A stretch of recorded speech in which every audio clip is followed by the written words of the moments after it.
concerning Ezan, where you say whether juju or charm they work. If Ezan can deny that he is no longer, or he never practiced as a native doctor, as the Krikasela, what else do you want me to say? But the question is, some of you that went to Ezan place to seek for divination, saying, and you actually acted on what he told you people. Maybe not your mother is holding you not to get married, or your mother is holding you not to buy a car, somebody is holding you not. You believe and start going into enmity with that person, or you go and carry Ulumiri because as I told you, I have done something for you. Go, no custom will see you, no immigration will see you. You are now languishing in prison. What will be the effect of all the people that visited this Ezan? Now, not just Ezan, there are thousands of Ezan out there, millions of them. They are in pastors' way, they are in Ezan way, they are, because Igbo people are too emotional, you can easily, scam us in whichever way. So, can you your faith, you that is still going to this native doctor to seek for solution. Now, the people that are promoting this spiritual of a fake pastors, Brother Chibo is number one of them, all those people. They made our people, because I'm sorry, if everybody can answer Chibo, everybody. Now, they make sure that they keep on telling our people that power.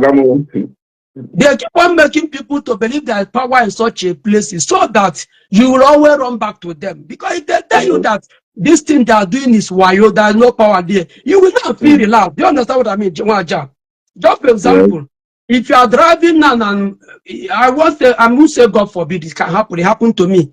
If you are driving and have an accident, you already made up your mind that either that your car is not good, or you made a mistake, or somebody that hit you made a mistake. You will agree. You will not even think of spiritual power. Is it not true? Yes. Because you have been awakened. Your minds have been, reformed. But if it's people like me, we will still think that, oh, somebody sent it. And once I called Daddy on phone, Pastor, I just have an accident, or a native daughter had an accident. Look, they'll say, yeah, I told you before, they're after you. They'll not put that fear in me. I have to run back to them.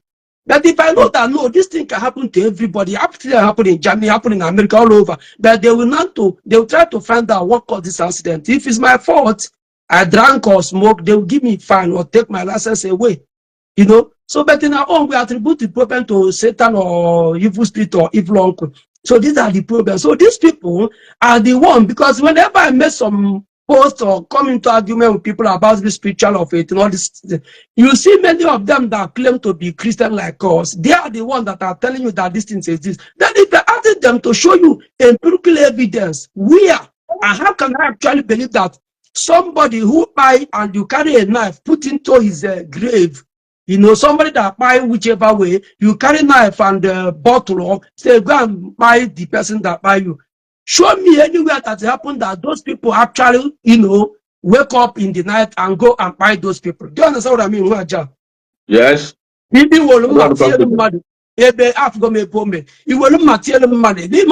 Whenever something happens in our villages, we know whom we are pointing finger. You know what I mean? So that person all of us are pointing finger that he is the one that buy this man because they are dragging land. That one may end up living 200 years. The children of the one that buy, even the holier one or whatever, we even buy at the age of 2 years. You understand what I mean? So now just the people departed, they are walking. Some of us have our parents that buy under mysterious circumstances. We are expected them to come and fight or help us to become even rich. There's nowhere to be found.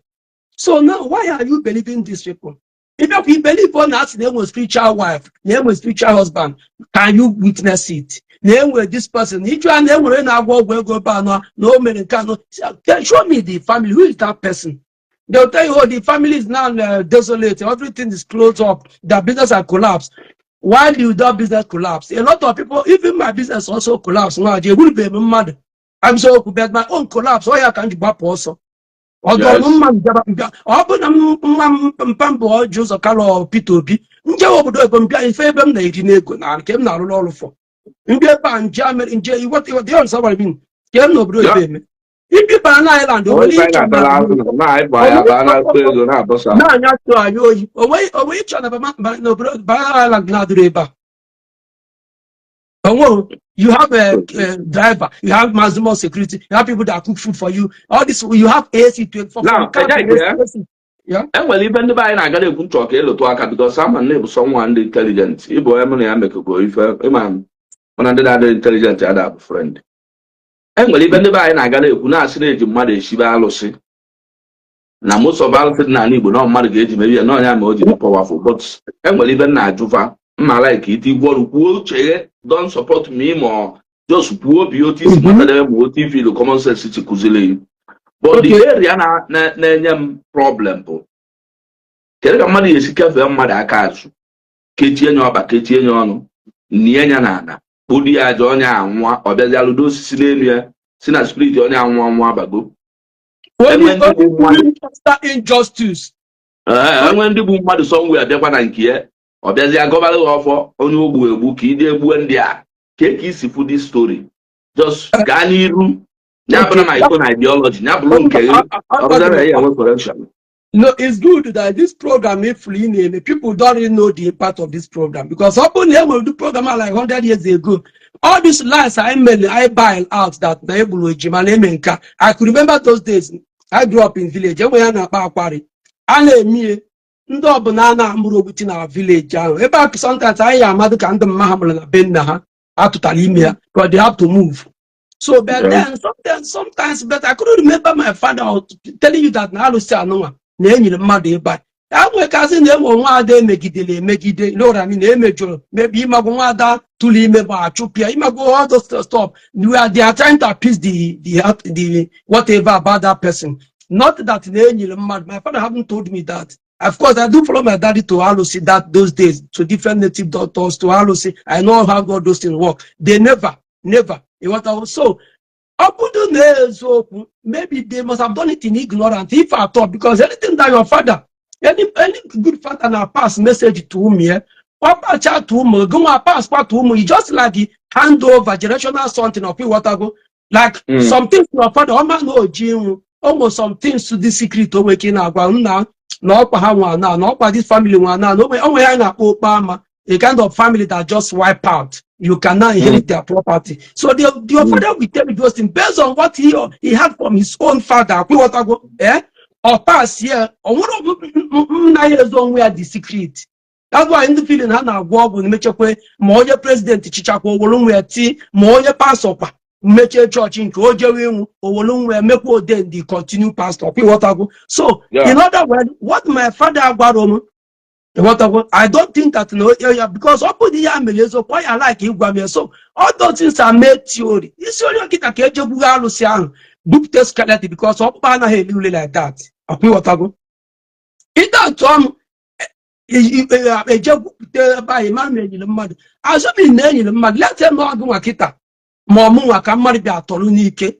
Mba ibi egwu onye egwu ndị a na-ekpota na-eji arụsị mee dị otu ebe aja na-edabụrụ okay, just let them ebutere mmadụ somebody na-agafe unu hijack ya just like ya anaghị emekịta ịghọtago ya anaghị emekịta ya hijack onye gbuo ma nwa dị ya n'afọ welie nye na arụsị bịazịa na mkpụrụ osisi apịrị apị a graven image dọbasi ebe ahụ.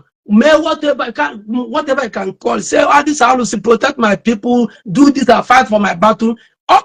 Is it not spirit of one year?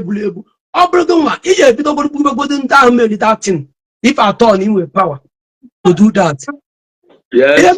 Our people will do pray now. Unfortunate now, will do pray now. I may make argument with some people. Enough. No, if as long as this world is concerned, we are going nowhere. Believe me. As long as this world is concerned, if you like, go out till eternity. Unless I am a little, I'm on want to move. Every brain can kindocha. Or you are busy your black skin, but you can never, think like you. I'm telling the truth. With the mindset that I want to think, all he deliver on your gene. You want to go?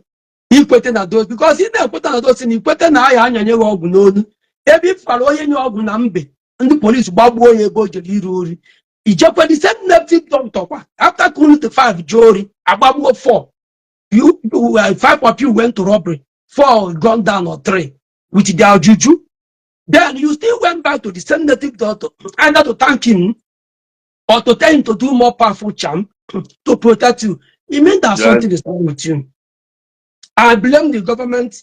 I blame the police. Anyway, the government, based on everything that's happening in our society. If you have a government that is working, they have every may put where it be man. You want to then we see the market we carry you along. Just like no judge example here in America. You know America. Ndinala look and ndinala This maybe can see them, but I'm going to sit them a pocal horn. It was only a threat to the society. Apple ban at 30 years imprisonment in all dear. We need that kind of reformation by. So if you believe that name will native doctor, one day Jakaji, Soludo catch. I think they are getting to 3 or 4, 5 months now. I'm not saying that no will hear me, but if I have power and I get into danger, what is the need of having power? Just like Mwaja, Dimpa. Easily like killing or whatever. A boy of 2 years that hold to that's when you the power and open only 5 years to hold you ransom. What is into power? Model. You have to use your power. So often these people have power. I was saying, the Pericom, I don't want the task of value brain on the shot. After they lifted Pericom, he did something. I know it's just a music anyway. But those people became tired and begging. So if you have that kind of power, as soon as Soludo send these people to come, in fact, as soon as they are coming, you blow air, they became blind or something like. They will say, "Okay, we won't go again." He said, "When man damage, the same thing. Everybody about also." But if they can capture you and you start begging, saying that you're a cricket seller, you're a content creator, then we that depend on you, it means that we are gullible. Just like you that depend on a pastor that is using mobile policemen with the 4 of them with armored car, bulletproof. The same pastor will collect money and give you olive oil or handkerchief or any material, and you will carry that in and put it in your car. Believing that will save you. Instead of you to do preventive measures, you have to follow another way. Or if you with bare hand, you want to confront that person because somebody told you that if they approach you with the declare that you are whatever you believe in, that you will collect the from somebody. It might not be anybody that make up a man to come to express with the he or she must have taken something high, or to go high, or is do buy or just in that you are lucky. So anybody that approach you on the way with such a thing, easily moto give it to that person. Or you into your go. There's no point to argue with somebody brutal for destruction. Or you believe he maybe in a church or going to be Christian more than Israelites. Christianity, what was Israel Kosi? What was Europe Kosi? You look at Israel now. Almost everybody needs a soldier. They never use anything that's 1 minute. One night, but until I will get this figure. Okay, go ahead, no problem. So what am I trying to tell? We are not trying to discredit any religion, anybody or whatever. We are just trying. We had truth that anybody that is telling you that he or she has power as a native doctor. But what they are going to work called Richard and Dankote number 1 was in law protection. Before I get a native doctor, go have a Egyptian dark Bobby. Now back home, you know they see they use bodyguard. Our power using bodyguard and some of them that are rich. So the one who are not guarding and getting up, but then believe them. So don't allow yourself to deceive. Human precaution here take us human being to run away from problem. Do that. When we pray the spirit in be protecting each. I believe in God, I believe in all these things, but I'm telling you, so many people, even pastors are buying. A lot of people in the church, church, so many people know our church, even in Osublo, sometimes ago, people came into the church, invaded them with the so nobody is there to guide you. So nobody, the only person that can guide you in this physical world might be the government. That's why in Europe, you can sleep in the road. Even in Cotonou, you can sleep outside because they have a good system of government in Cotonou, the Republic. So, but almost spirit in the open in your own, now can you pass olive oil, you are deceiving yourself. Once reality comes, you will understand better. So, Waja, thank you very much. Good, brother. Our brother, but our Fuganiru. Our network, again. Okay. Thank you. Come on, Radical Warrior, thank you very much. Kelechi TV, thank you. The radical more. Thank you. Radical. No, the people are now whatever. Tom Marico. The radical more. No, so, our brother, there's something in talk can near direction before I close because now, if I name a page, I will give everybody attention. I'm on tour and then I'm gonna pay again till my friend. anala ofu onye olu azụ ndị olu niile ka a na-alị ya. So achọrọ ka m correct to that our brother small Franklin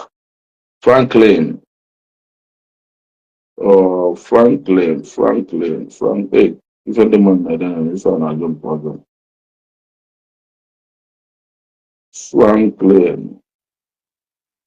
Igwe Abuchi Igwe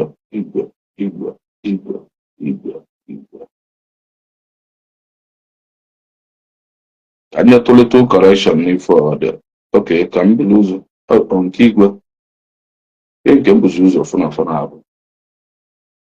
I know you are coming out to speak when you and their member were named.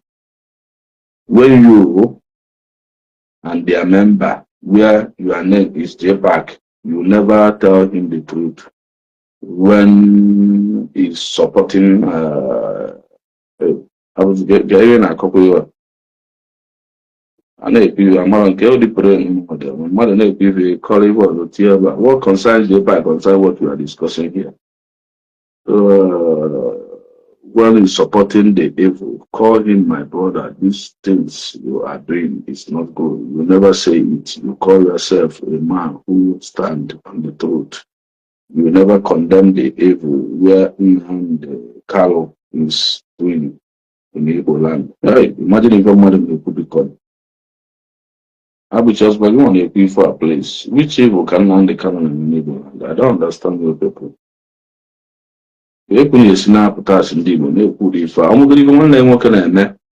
liberate you.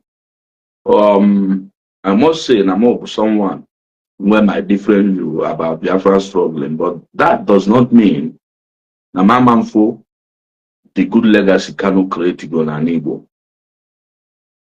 You know? One thing we need to understand as in Igbo,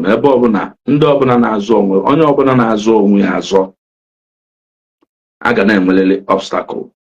Onye mmiri na-eni now gị nwa nwa banye na mmiri a chọọ ka rescue the person ma o jide ya aka gị na ya na-aba nwa n'ime mmiri a.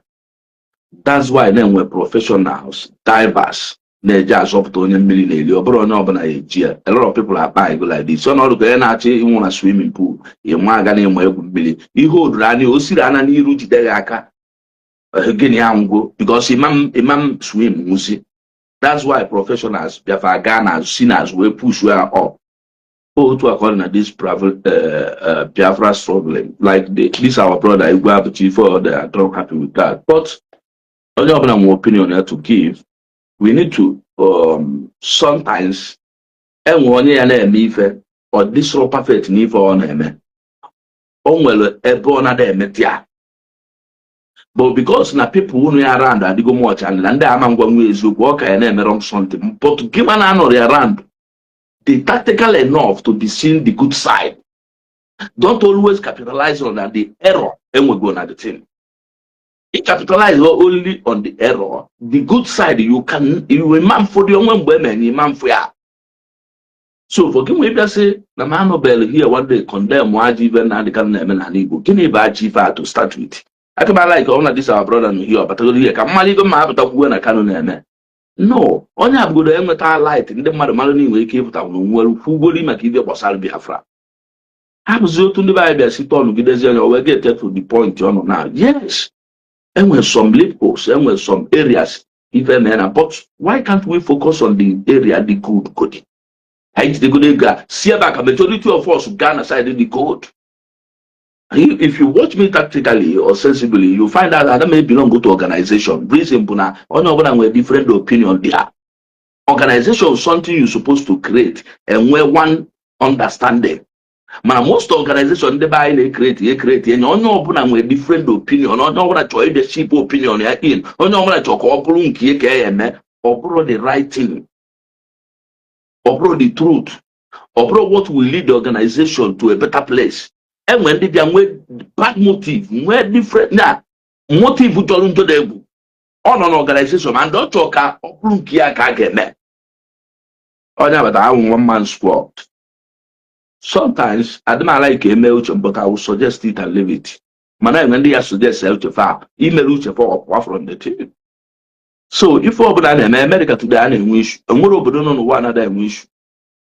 But most important thing n'ebe anyị nwa bụ ndị Igbo na anyị aghọta, anyị nidigoro unity. Anyị enwezi unity. Enwere ike nwee ife na-eme na ọbụla ajọ ife ya because of na unity adịrọ ikwu enye a lot of people will not understand. So my brother Kuliva Abuchi, I'm sorry, amara m ife mma agwa. So let me look for Franklin on. Okay, yeah, part of context, but even the joke I'm not here, let me correct you little. Franklin will spirit here, I don't my interest because I was someone I like him from people. Franklin, if you do a long note, might go to some but can go to few. As long as you are ignorant of spirituality and yet making some sense, made you a confused wise man. If I Franklin to Emeka Okori, also, as long as you are ignorant of spirituality, if I even then I walk on a ganebu. Because only I forget the idea KCD or like Franklin and my friend go almost go water no blue bed. And we give any opportunity, maybe not at the Wapa no to go do as a man adequa. I say an adequa, say I know what 10,000. Imagine on your brain.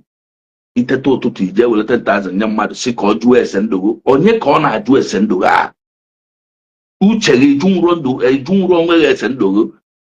No money, I dare sally something nana, will buy nando yede. You will 10,000 year. Imagine mad 100 be many in a day, how much the person is making. Imagine mad 50 be many, how much the person is making. Then I'll put on with them, but when Kia, I don't know, Blues Boo, where a muta, we nando or give or take a fee, and not to go in to 300,000. Oh, you put school fees on was I'm a woman next month. This, my friend, Franklin, Chukwemeko code. And we go to and we watch a wop. Because if I never well, they found out, look at it. As long as you are ignorant of spirituality, and you are making some senses, made you a confused wise man. Fantastic. Now, but Franklin Kitasia, spirituality. You see, all the very painful in this generation, the level the world know. I emulate a lot of things from Oyibo people. Even though China them here. Over and the spirituality about today may use your babia.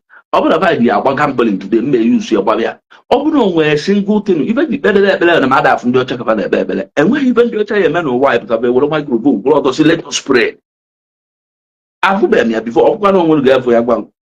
Or match Havana ball, Fana, if you go back, let us pray, let us put this match in the hands of God so that God will protect us. No, Father, I go on, maybe to him, so what should I pray? I've not seen. So why should I pray? Now, when you talk about spirituality, a lot of our people they go confused. A lot of our people will now start defending it. Now, I can easily go back to it. Because in my life, even when I was young, I'm in a spirit I to a certain level, even now go above. I don't religious. Because all that time you will remain a Catholic. Catholic can remain when we the adoration center say Jeremy view one. I'm always telling people if I had wrong, if I Catholic Reverend Father name, no break something. No, why you? Because of the Catholic doctrine. A Jeremy who came back before. LL 90s. A Jeremy even one day. And one on my village do my set in LL because now every Friday night, last Friday of the month, and they put a 911 load when the mad JLL and came back and buy the adoration, or they go every first Friday of the month and the adoration. Side there, I need a motor now walk on it, or I go back and find a load when you passenger from Oyago. More than 70 to 150 buses in Apple. Trauma idea because I found something different from Catholic doctrine and the noble a good something. Once I have a vision. Man, I stop from me like a wombaka. I stop from me now we will money many things on it. Now, if I may go, common sense akuzigolum na igwo ogwu na spirituality adria for that na spirituality is powerless. And we get a time where problem we are about 60 people police may arrest. So someone was on a we are 61 people. Someone was on a then I begin to question myself. And one on what ring is 7 now. Ring is 7. What's say the police? What's say the ring? And when the see that, since you want to see that, I will see that because now the country, a member of prison did that. I put a good corruption near first 3 days before you put a court. And ever what we see the ever. Oh, we would and the man narrow like a table. Then I ask myself, did it help 1 hour?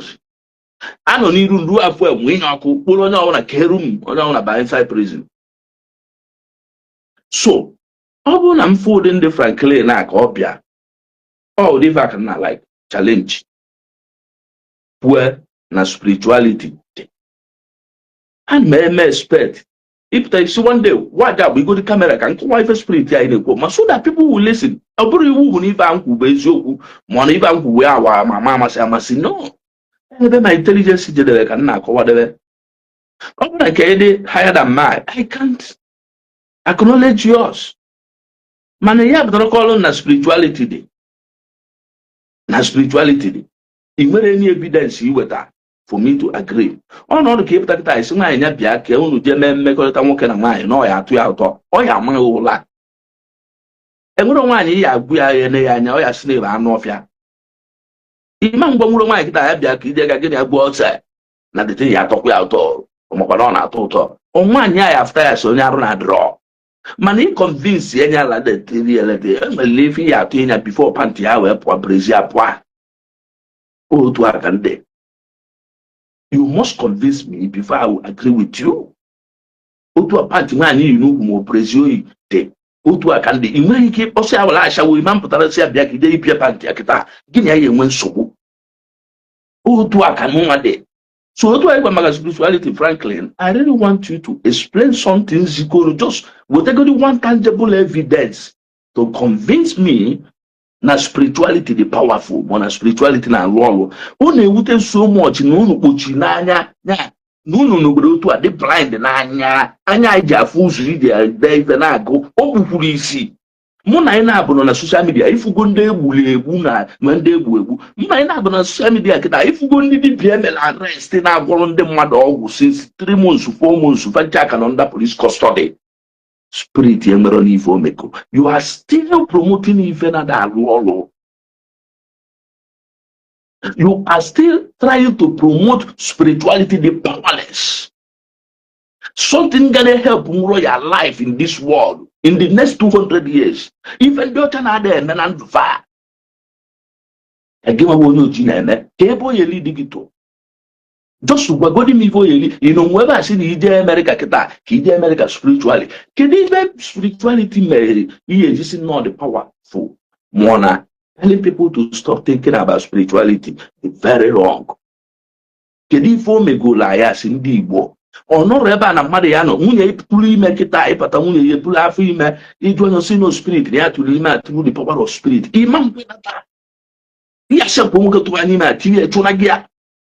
But you are promoting spirituality here. I don't know if you understand the English properly. Our ancestors were able to structure many things out with psychological intelligence, not spirituality. Our ancestors create even in a family the land of psychological intelligence. And what if lack not spirituality intelligence or spiritual intelligence, psychological intelligence. I call uche bomado far solve every damn problem from even when you're about for colonization, we both people find our life easy. Fast struggle before I conquer one. I am one of the last people who conquer in Africa. I am one of the only people who can know that place that in so I am even log on ya. other people acknowledge that their intelligence, accept one abra. So I want people can drag here since 1885, since 19 till today, generation upon generation. So, gịnị bụ that spiritual intelligence ya ị na-try ịkọwara anyị here? Pụta bịa na kamera bịa kọwaa ka anyị mata. Now, we move forward wee dịkwa. You are confused, wise man. To help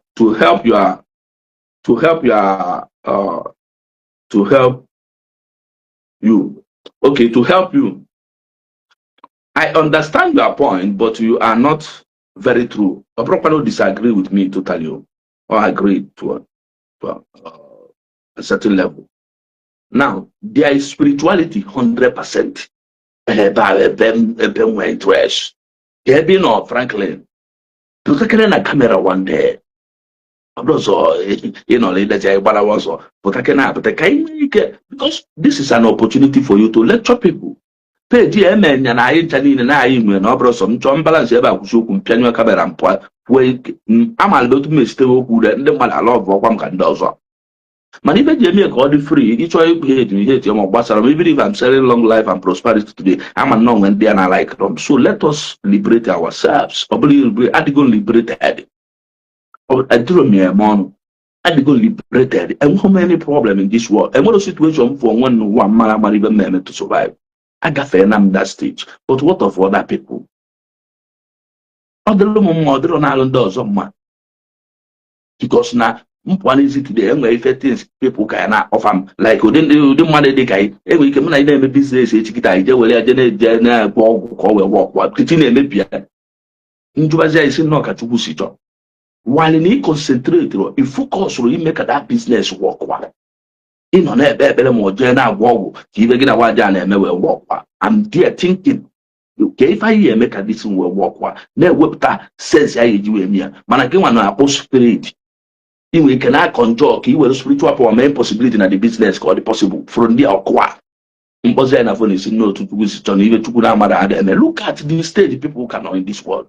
Even to put our mother and couldn't come a man. So, our brother move forward where they were.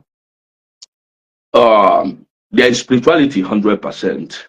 There are some evil ritual for induction of proper.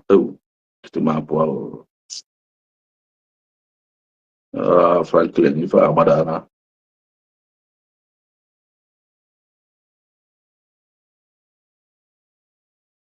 there is a spirituality 100%. There is some evil ritual for induction of prosperity and the richness. There is charm as powerful as you can never imagine.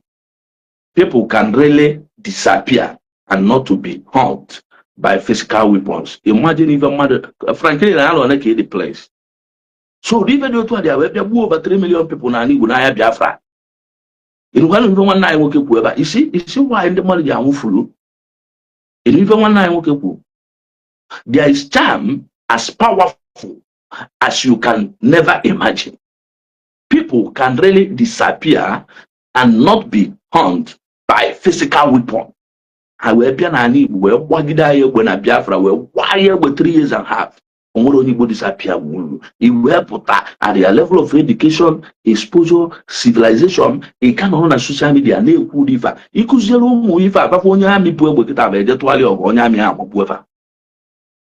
Because we go well nonsense. Sinabaye when no member. Can there be fine a pukitade? One wire Biafra because no one good work and a good cultural something. And then they buy 18 million or wherever look at that. He got school, Motakesi Adoibo, Motakesi Asuibo, where the opportunity to travel to Obodoibo, our ancestors in Nigeria. We have the opportunity to travel to America. All over the world, you have that opportunity. If an Igbo man today in American Pally, they're entitled to travel to more than 180 countries in the world. If you have the money to sponsor yourself, you can travel more than 180 something countries free. Yet, you cannot believe na when even Maria Bettina whip mama mbiaro. Manaka na egwu mmadụ a na-akpụrụ dibịa na-enye yi dati ma gbagbuo ya ọmụrụ benisi a na-akpụrụ dibịa na-enye yi ife anyị na-epromote kịta na Facebook tinye n'ime nga weluki 30,000 naira anọ na China ochie nya di ya ọmampụ.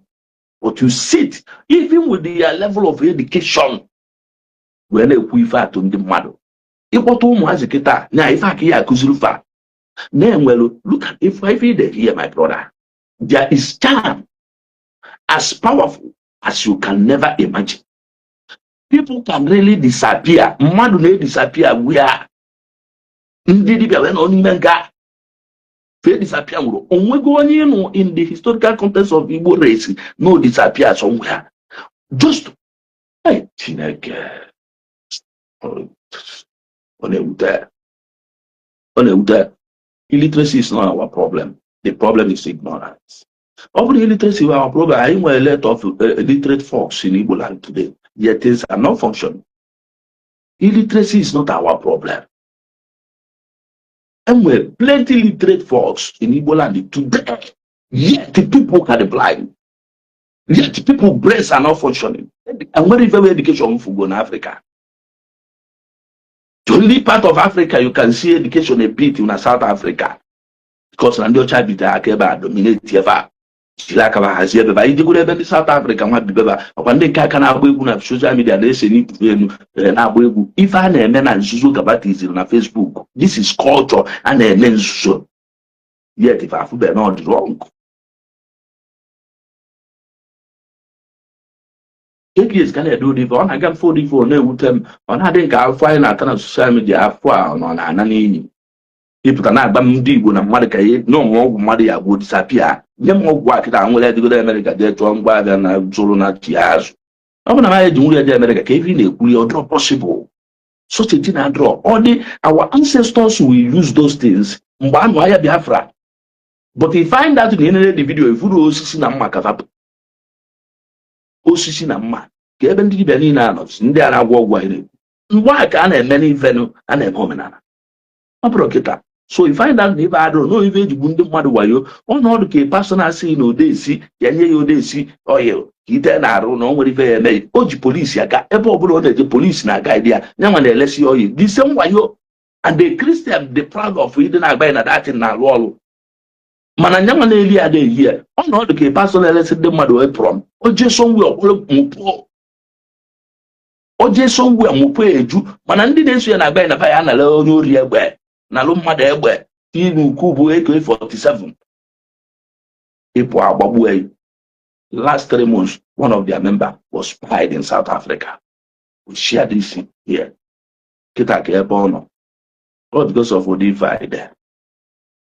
So but we are not saying something here. About our brother Franklin disagree totally. Man, now go to on our walk and camp with the enjoy on go to Kwahama. What that side. So after this one, then I will stop and make a committee meetings here because I'm not Friday. Now I'll continue. But you are right. But we are right saying something here because those Ndena don't actually have the ability they claimed. So ndona tufezilo kunkabo omwana ebede patronize the dibia. Native doctor who has such powers are looked down at because they don't have wealth. She ever out of point. Yes, us and the native doctor with such power now they look down on them because na very well wealth. Game was in the native doctor one on social media. Social media. A lot of things has been going wrong. There was no phone in Igbo land. There was no single handphone in Igbo land.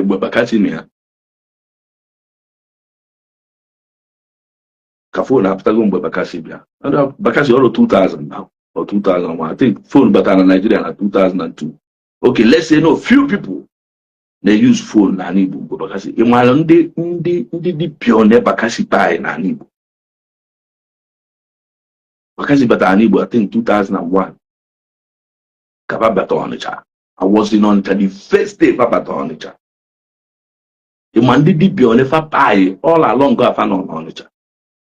And we one Libyan aga team Mombo, Nubo, I and Nature Mona Businubo, or Bacasitai and Express, or Quanzunesio, well, many of them. Many of them, if I've been done at work, they were all perfect. So then they were power. I could ever found of Papa May charm, but I'm a good young back home by the American spirituality, and we're well by any brother. I think an lady too smart to be saying all these things. Also, say even I can come for smart people.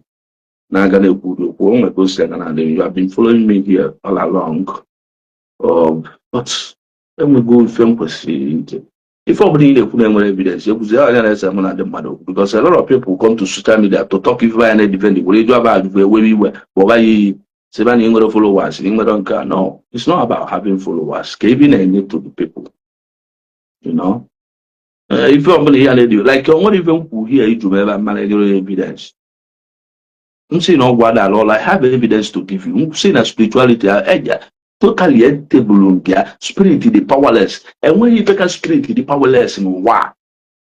That's why this equals one table pitch about before the mother but all and I bears an actually when somebody didn't know.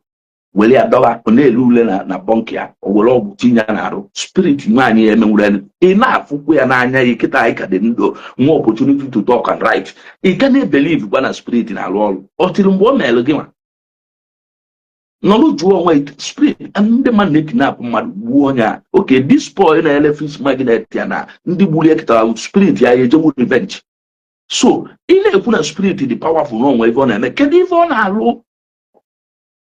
It's not doing anything. The spirit of that boy cannot revenge. Under the after MLA justice, and message justice here can do it. That's why I'm telling everybody: be careful of your life. If I'm not when someone is looking for your trouble, if you have a way to solve that problem, solve it and go. Don't continue the trouble. Happiness is free. Trouble is a choice and it's very expensive. Go and ask. His happiness for Kita is a free something. You can't spend a kobo to buy it. You can't spend kobo to enjoy it. Igano to be happy. You are not spending one naira. But if you want to make trouble today, it's your choice to make trouble. But making trouble is very expensive. Let us start educating ourselves. Let us start educating our children so that they see Man, I don't believe no more mother ya when no man bagaro. A lot of people are nago. A lot of people are nago with this blindness. I'm ignorant. This is not more the ignorant of spirituality, but I'm telling you, illiteracy is not our problem as indeed what we ignorant to brother. Let us focus, eh? So become Marapuziaba.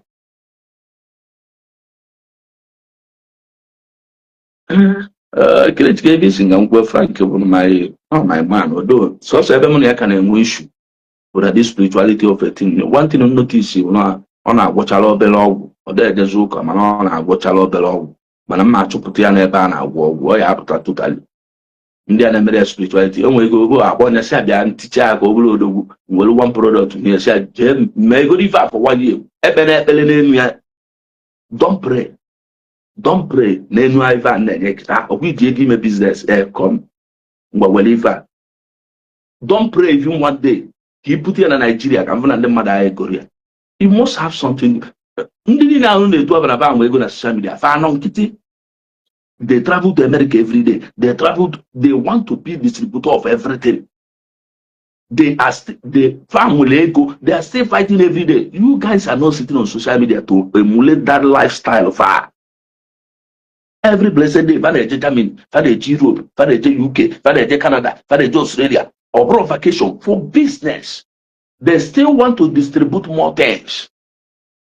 Give one I call Faka, name to far. Can you feel to survive in our world? In a general million, in order to WhatsApp on Libya, on our 300,000 we were by a query. Maybe the one Libya, if you post where they are, when I report on my page. ọkụkụ nwa onye a na-azọ ndụ ọsị na ọnwụ ka mma arapụghị nwụrụ. Stop doing juju. There is no power. Ọ bụrụ omenala Igbo agbazi n'afa nwere ebe na-agbala afa iteta ụtọ. Onweghị ndị Igbo adịghị agba afa mmali ibe ya emechi. M na-etinye ndụ m jee kpọta dibịa na-agba afa mmali ibe ya emechi. Ọ dịrọ ife a na-agba afa n'ala Igbo past. Unless if something dangerous occurs in a family or in obodo or in village, uneje jụọ ese ịjụ ese bụ iru nọrọ ana ikwu efe ịbịalụ a na-ayọ ogiri na-ajụ ya ajụ na-ekwu a na-agbalị ya afe na-agba uche enweghị nọ n'ụwa ya gbanwe ife ya ama ya abata ego eji mụrụ ya abatara atụrụ ụka mma onweghị dị ndụ ya abatasị na ya abata ego mụrụ ya abatara. You must engage yourself in one thing before you start seeing positive richness in your life. Enwere ife ị ga-ama ị ga-adịrị psychological intelligence. Ị ga-enwere psychological intelligence before you eji wee survive. Jee lụọ agwụ ịlụsị agwụ nwere ife ị na-eme ike ya nụkwa. So many people lụcha agwụ fa nwee bad attitude. Ọ bụrụ agwụ na-enye nsogbu inwe ajọ agwa, change from ajọ agwa, you will see that things will be moving well.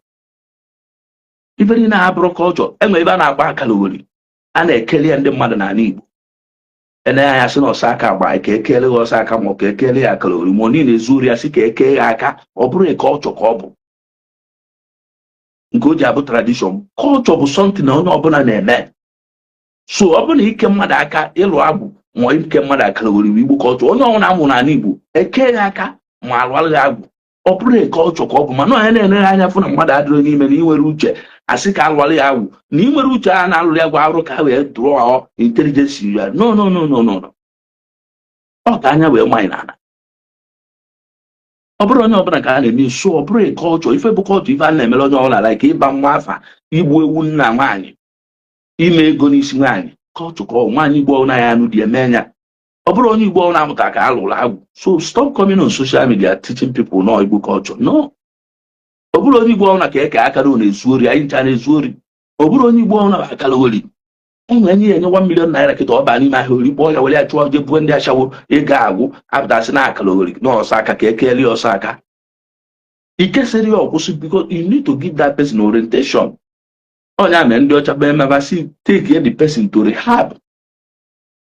Ka rehabilitate ya ọ bụrụ mental rehabilitation or brain reconfiguration. A reconfigure your brain obido function well. So if ebe anyị no 6 months 1 year a na-enye good orientation na-agbaghị okwu because even in your brain ife ọ na-agba iketa a na-atara ka achịkọ brain nwee ike na-eche echiche ọfụma then ị nọrọ otu a ise na mmadụ nwe ọgwụ ya bụ disappear.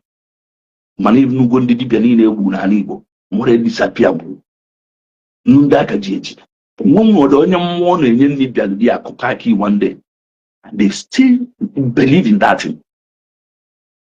Enwere onye mmụọ na-enye nri pụta otu anọkịta ke eji mmadụ egwu ama na onwe government today onwe more than 50 people na this social media ya kpọkọ onye eweta atụna na police station gwaja anọ na nọmba ndị polisi dị ya kọlụ bịagide dị they go run. But ya bụrụ na m kpọ mmadụ na onwere ibe na m si na onwere ibe mmadụ bụ no spirit ka m gwere ya. If anything happens to me, how can spirit come there to rescue me? How can spirit come for my aid? And what if a spirit here, melody spirit, the powerless, invisibility, something you are not seeing, you are there, you can acknowledge. I can find Frank. One marapuzuno, one worker waja. Of only Mudoka carry a cancer, Makaja, Cordon Bico. I try go, I create more up, I can each year. Each year more, each year, Yakazia, each year, I can escort to settle. No, whatever, another went and I met those one didn't I do chever, didn't I want to escort to settle my home for in a dochia. And that's why I now whatever my well and Elwamo is a wound to book. Or the weather is a wound to book, whether there's the hours go to settle. I wouldn't deserve my date to my time. So that the Mosue each year, I can escort to settle. It's more up back and get Amaka. Amaka, you have been a wonderful. Amaka Kebin or Nigeria. Okay, Abra Amakanka, Amaka, Australia. Sister Amaka Kekime. Because it's Frank ya put on but Frank ya but Frank had a live video, that the live video. I don't know if I the live video, come on, my man, oh man, or that the live video. I am mandana that the live video. Frank had a live video. I don't know if I can the live video, come on, boom, at least or cover lie of ma. Or cover lie of ma. Yes. Now I'm the other one. I'm a can go, Jerome. I'm trying to second wife now. I know the second wife. I'm a cause really have an attendant on my gist. I'm a gang gag. I'm made no. So that Piama is Jabi that job with the mother. Udo si Amaka, Anna said Namechi, so Picon on them. Oh, yeah. If I never call the line, I need the psychological intelligence in Ebola this time. If artificial that work, we are work. Or that one night to artificial intelligence, let us draw a plan that will be helping ourselves. Number one thing I need the make it now. This system of school I na goes na Igbo. I need the destroyer upgrade. The every phone I use on upgrade. I have upgraded to different system of education. This nursery primary school, if I want to jacuzzi I think I'll think call it to start. I wonder what you are. But what if I your child if I one who for two abolo me to for and all me no one is a TKC. Ade obi fa abre since job do ibo mun be ba job do fa. Even in I go to secondary school, my primary school, ma a jego bro preview one day, but I never interview. Niru to put your room, my back is lie. I can do a debate if I'm not here. This is not a surprise. Take a Kuzila or the Vami, Abrivana Kuzulun Docha. On your jacket, even in Akuzila in a primary school, secondary school, my social studio, my agriculture, my Kedivana, subject in 9 Megasida, my Siaruke. Introtech, even in Akuza, secondary school and primary school, even in Akuzi, important your chaba bit, I'm not the team. They don't know this sense. Oh, through school, guys, we are learn 7 continents in the world. But recently, is Africa a continent, a country? Finance in Africa, a country. If you have a country in Africa, I say Ghana, South Africa, Nigeria. Man, if you say Africa, a continent called a country, but I say no country. Imagine only we put a keta, you say Europe or a country, or a continent, only was in Europe or a country. The Maria Moya was no illiterate, no grab. People, the proud, not in Africa, or country. How many continents are in the world? How many countries are in Europe? Well, when I the embassy today, nobody I have a question. I want to show you guys Europe. Nobody I have a question. So, can I accuse life? Okay, guys, and when you tell my mate, get with a Bible, see an Adam and Eve, walk is the man is too care, man, Christian, man, the Christian, man, the Catholic, they don't teach them that in accuse life. I'm telling you the truth. A lot of guys here living in abroad. If we show you people your colleague tomorrow at work, join even by. Farmer Adam and Eve, Amro Moses, and Israel slavery in Egypt. They don't know all those things. Look at the kind of KEK education I here. And whenever I did the major, we need to unlearn and relearn so that things will start working well for us. If a giant I on an outdated system, oh no, I when I upgrade go our system of education, okay, suit what to the world. The colloquial they use here, they use Catholic Church today, Bible I go na Italo, I go na Ghana, I go na Nigeria, the same thing. Oh, to education question. If I'm not in America, not in UK, if you're gonna knock the UK school, one American school, they teach 2 different things. Then let's Ghana school, different thing. So the same mates children grow up at this moment with this type of school with different education. And UK standard, and American standard. I think we go Canadian standard here in Ghana. Then where's your Ghana standard? The guy go Ghana standard. For more opportunity, you might even get America, Canada, and the UK. oge help anyị ịbata n'Africa onye ọbụla ma different ife dị iche iche ife dị ya ọ bụrụ ife maka onye ama iji obodo oyibo almost dị ocha niile ma the same thing unless that particular course ofu onye dị ofu course on that course mana o nwee ife onye ma onye amakwa otu akwa dị during the time of our ancestors onye ọbụla nwe ife arụmba ideji ụlọ ọgwụ ịmagolivi ya baa n'ọfịa afịfịa kparụrụ ọnwa ibe na-anya ya na olesomisi na kuji okwu ebute ebe onye na-agba ukwu ọgba ukwu or natural secrets na-emezi ndị mmadụ. Let us anyị nọ na outdated system, even our education adịghị outdated, even church anyị adịghị outdated. Ndị ọcha upgrade si go one from this outdated systems anyị nọ n'ime ya fama nọọsụ ya but anyị ka start there. Ọnọdụ ka onye nọ n'ala Igbo today na-ezite nwa ya university but gị ma gụsị that university ya no job. You are still suffering ka nwa ga university gị ma gụrụ university ya nwetara ọrụ ị ka na-ezite ụmụ ibe ọnọdụ ka onye ogwu nwa n'anya mkpọrọ nwa ya dị ebe ogwu amakwa ya. Let us wake up. Let us wake up, my people. We need to stand up. And when even any spirit, there is no spirituality in this world. Even automatic physicality. I am on an outdated system. No child upgrade go far.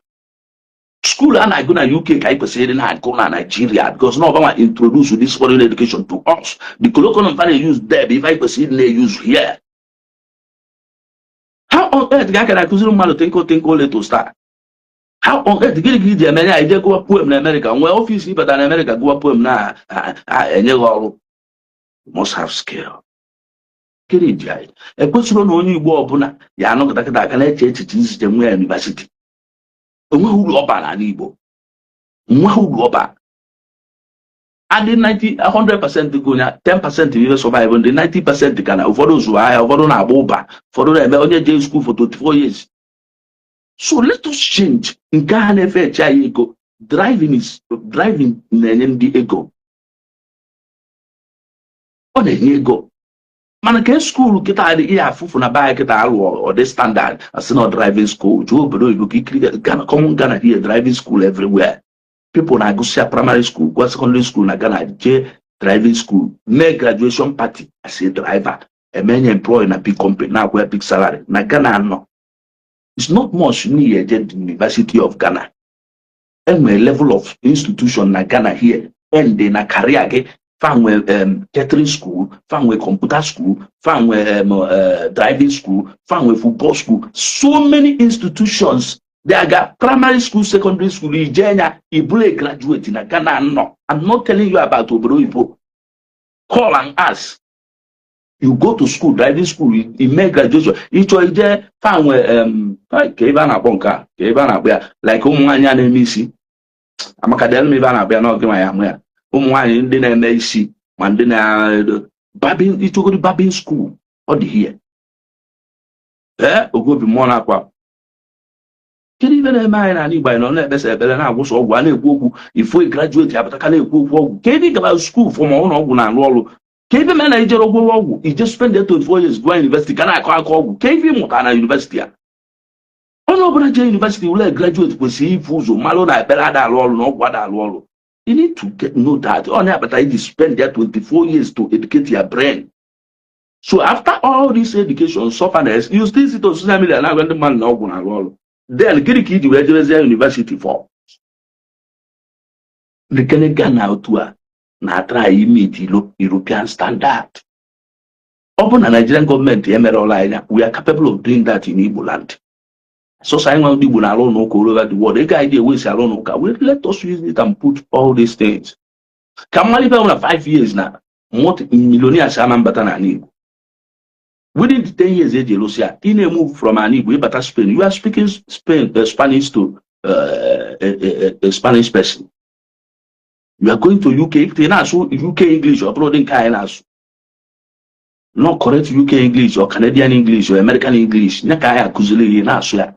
On why am I about America today? Everyone about it sounds like American.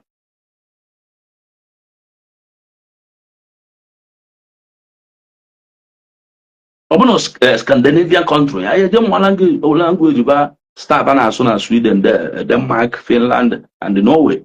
All those Scandinavian countries. I don't want language about. If I did a bro back in Anya, or bro back in Anya, it did. Oh, hey.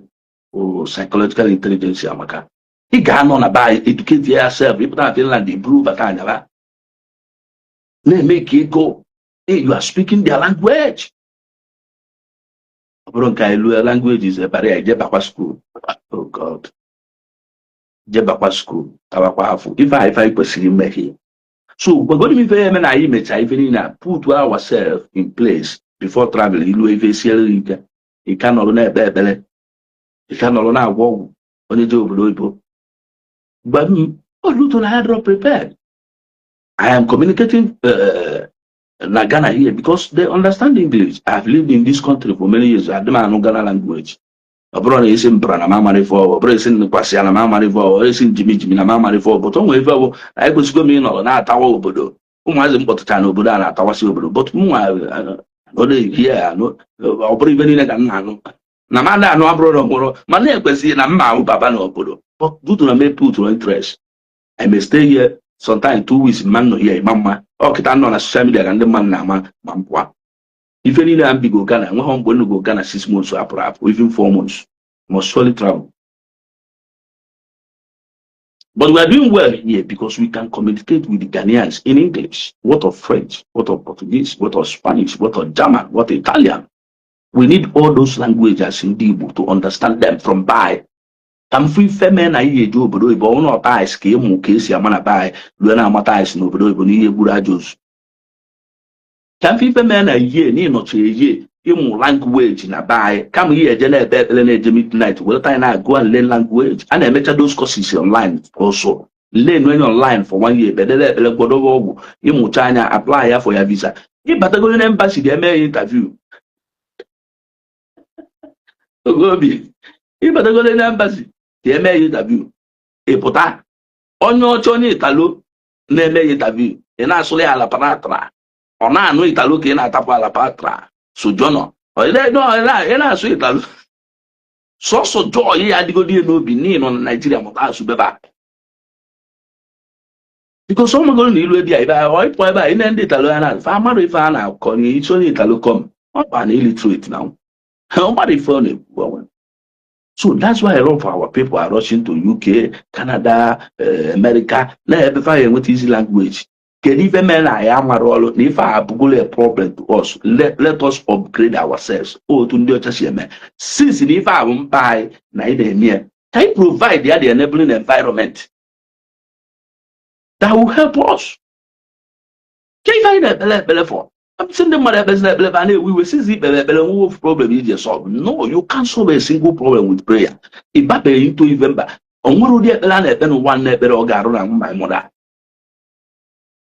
And when would you and came there for 3 months? And when came back, so some can never say the last one I did and came buzu, a buzu any lie, a buzu any eye in Kemuma Lucha 7 months. But I will have Pepper Africa on my fuel. One side, better even one day because they bear me a lot. Yet at the end of the day, my mother won. So, and we go some experiences I went in life. Or everyone and on social media will expose everything about me. No, but before mother but I know they proud and I say stop praying. I pray at that role. Only give all Capica Nando. What I going to walk to a non quack. So many of you people are on there. Manamado what George or they give her the man. Some of you can wear papa where mama enjoy life. Some of you wear papa mamun dendo. Some of you wear mama papu dendo. Hey man on mama na papa since 20 something years now. Emu pamboy leginu nando yo to inolo to you remember your father and your mother. And when we ife go to ina da shan the mother in the mother in you remember that now. Ndị taa afụfụ n'isi wee nwee ihe liro 1 naira n'aka ya ịnụrụ otu obi na blood na-agba n'ime ị na-ajụ ife asị na adajụ chukwu ajụ ọ mee omebe mgboso eme ihe na-achụ God why ọ bụzi na adajụ ajụ mana mgboso oyi hiti otu ihe na God why na-ajụ God why ka ebe ị nọ ọgbachi ihe ngeji na-aga napụsị ya ụlọ nwanne dị ya efe ogobi mmụọ ekene nge Sister Amaka ekene nge Ikenna nwanne m ekene nge Ghana is a way more civilized than by honestly. Obro na fa the more like if I this our brother from Michael Ikenna. Obrana Ghana the more civilized than by the problem I when I buy that amalgamation. You see, you can't just bring three people with different orientation together as about one. Ghanaians are still surviving because now when majority of Ghanaians have one people. So even America, even Ghana. ETM like if I be America, even the Nigeria must go. ETM no but now 95% of Ghana are support here because they are still one blood, one people. The foreigners should be here, the few. Na ndị ugolu all mainly ndị Hausa by ndị Niger ndị Mali, so many of them nwụchazi ndị obodo a nke a na-akwụ eri ọnụ na-akọ eze ndị Igbo ọnụ ụwa onye Hausa ka ọ bụ Hassan Ayariga onye Hausa ka ọ bụ onye obodo a mana ọ mara origin ya. So the problem I nwere na Nigeria, that amalgamation of 1914 create a lot of problem among us. Anyị na ndị ofe mmanụ abụrụ the same. I and that's our producer. I see why you push in along why as a country. Open I no why as a country. Imagine investment all over Nigeria. I put where an Igbo as a country. If Batani will wars or they can buy. Open the civilized Ghanaians more than us. The only thing that affected the civilization or movement, proper movement in Nigeria, that amalgamation, one Nigeria. In one Nigeria, only ndị Igbo ka ọ na-efavor, but sọsọ anyị nwere ife na-practice here. Ịbịa n'Ọnịcha today, onweghi unu elu onye Yoruba lụdị a ma onye Hausa lụrụ ebe a. They are coming Ọnịcha to do business and go back. But go to Lagos, go to Kano, go to Kaduna, go to Jos, go to Makurdi, go to Abuja, go to Ibadan, go to Ogun State. You will see beautiful things putting up there to develop their areas by the Igbo people. Sọsọ anyị nwere ka one Nigeria na so I want to practice here. But under the civilized more than us Ghanaians, they are surviving. Lesser corruption here because Nafaka one people they understand one thing. Here as you know, each marketer in the Yoruba and the Hausa and Osawa. Okay, look at Tinubu now. He's the head of the state. A lot of Igbo people are fighting him. A lot of Hausa people are fighting him. Few Yoruba people are fighting him. Can't give all my Yesibata. Money man no Yoruba a country on their own. Hausa country on their own, Indigo country on their own. We are ruining ourselves. On 1 year ago, by support him as your brother. Before Manabia. But on your way to go say, and Indigo or may abandon. I will tell anything that has to do with you people or strike here out. How will development come?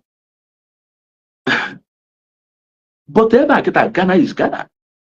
Ghana is Ghana. And what on them a fan of amalgamation. I want to book of and Togo and they Abidjan. It can have Katakata and Afghan Nigeria. Why we are seeing that katakata in Nigeria? Because Oyibo people destroy the ideology of colonization without destroying that philosophy of 1940 amalgamation. Any day that thing, any day for that thing may destroy earlier, that philosophy or the ideology of 1940 amalgamation, come to Igbo land and see. If Batan Igbo land, the America kakuya mama na bro waja. I am a guy. We have a government ruling us 5 states. So brother father civilized more than us. Now found opportunity if during colonization because ever the sentiment parents of I academy but ever desert. But we are trying, we are still trying. Just that I am about the cause of our problem. If a lot of Igbo people mind the cause of our problem, then we will have the ability to solve it. Plenty people still believe spirit in torment here, spirit in torment here. And when people get about educated people, learned people get about an argument today, yes, I agreed with them to an extent. For now, why and your child free guy? For now, why these Igbo people are now why and your child free guy? Ne free in 1960. And your child guy freedom 1960. Na ye kwesịghị gafe no open and ndị ọcha anya freedom 1960 gịnị ka bachetara as 1967 ma ime oge Ojukwu si na ya chọọchị data amalgamation ma afa na-destroy wee na because all of anya freedom 1960 destroy the philosophy or the ideology of 1940 amalgamation. Today Igbo are a country on their own. Gịnị ka anyị na-achọ na Lagos? We established all the market in Lagos as Igbo people. When you come to Igbo land today, I am where those markets I established in Lagos times two in every state, in every town. So you find out that people comes to our country as in Igbo to do business, our economy will be growing. Otu anyị na-apụ apụ eje abịasị Ghana, gịnị ka m na-achọ ihe? Anọ n'Ụmụdị Ọka na-eme business, Russia shop n'iru my house, na-alụ product, African country abịa na-egolu, even some European countries abịa na-egolu Biafran standard goods. Anyị na-produce perfume, cream, soap, shoe, clothes. Otu ndị China si eme. So let me see if skyscraper am do everywhere in Igbo land. But the restriction alone, now the political system introduced in Nigeria, affected it. I see a lot of our people na Bamba, na Zenkuku and Eboga investment. They were crying. Listen, money does not understand tribe. Money does not understand language. Once you are chasing money, you invest to gain. You are not investing. Okay, only money we like here. And believe Zenko ya bia if all choiru na Lagos or na Igbo go ya fia. Because international communities are there na Igbo. Foreigners are not coming in Igbo land anymore. So why should you want your brother as an Igbo person to put such money there? Go to Mpo, go to Mpo. Enweleba na akpọ Jidon shopping center na Mpo. Ina aga Enugu Moka or the Nakani after 6 roundabout. Moka alone, I think ebe 1998 or 1996. Go and check how much money that man tiru na that owner. Well, one am ball ebe 1998 or 1990. This my brother na be back at money and I gonna man na say I was no obele nwanne ebe aka papa na mama agba akwọ amụrụ ya there. This my brother na agba emeka na aga na say I was no ka bụ mwas na abịa here money na aga na correct sometimes when we go be also waja na you confuse man na ebe a na agba ka papa na mama agbara akwa I think 1998 or 1997. If that man put that mansion in Lagos Mbolulia, you know how much money that place here have now. So, when you go to investment, money does not understand the tribal war. Business does not understand it. When it comes to business, you need to be smart. You are putting your money where you will get the money back. Onye bata na ihe afro onye ọcha na ụwa waste ego ndị Igbo na waste were alụ ụlọ. Ndị ọcha bụ so n'ụlọ na kafa bitiri rules and palo billionaires. Mana mmadụ bụrụ ana billionaire na buy, onwe ndị Igbo ji 50 million naira wee gbaso fence beba go and ask. When the Igbo 50 million naira where one fence your one appear cost 50 million or even more than 50 million. So fence on your giant area, come on, back wire tier or will invest anywhere and come more money. So open only will go a place in Lagos or to one thing you understand about business if you want to survive clearly in this world, phone dream here. A Yoruba man can be involved. Now my front to we are saying we go face. We go that yana. Listen carefully. Go to Saleh bus stop today. Mgbe Fashola Choelu flyover na Saleh bus stop. I could do a lot of one or the other. I could do a lot of houses there. Mobile mal o Saleh bus stop. But to jail back it I have one building there by one bridge around it. Now ask yourself question why I could run on car. Need to belong. Belonging our agency in about to this society of where even new. They can't mado. So when you buy a tataro to all the Bonaga go and Lagos, before you give out, you find those politicians gonna be team or business or partnership. That's why we put people that a company, they buy a mass run or illiteracy. And what if illiteracy now affecting our room, na brains of people? They buy a no blind business, some or brondi bonino. When you go to an investment match, I will look for a politician. That frontier. Or front one, then we may invest. Now, I protect you only percentage. We put people are doing that. That's why if you're not today, I see an elections. You chose the goal. Each day going my limit. You can be partnership with Manchester United, the Arsenal, Chelsea. Each day go with you, 10% share. Wow. Profit and Padaneki. Man, if I have to talk on my business as social, on my level PPA. So, I know any may investment outside. I'm not people that we put in a call one day on our way, no matter if you should be able to remove this tribal war na your brain when you survive. If I na why na no de lo but in business, what we are do your business. Open a go when you go well 300 million or 500 million there was something there. You find that making that money because not also going to patronize everything. But in Lagos, a lot of foreigners are coming in every day. Abuja, a lot of foreigners are coming in every day. So only Igbo na-eti ego n'ife a na-eti ka ọ nwetakwa ego odoro etinye ka ego ya na.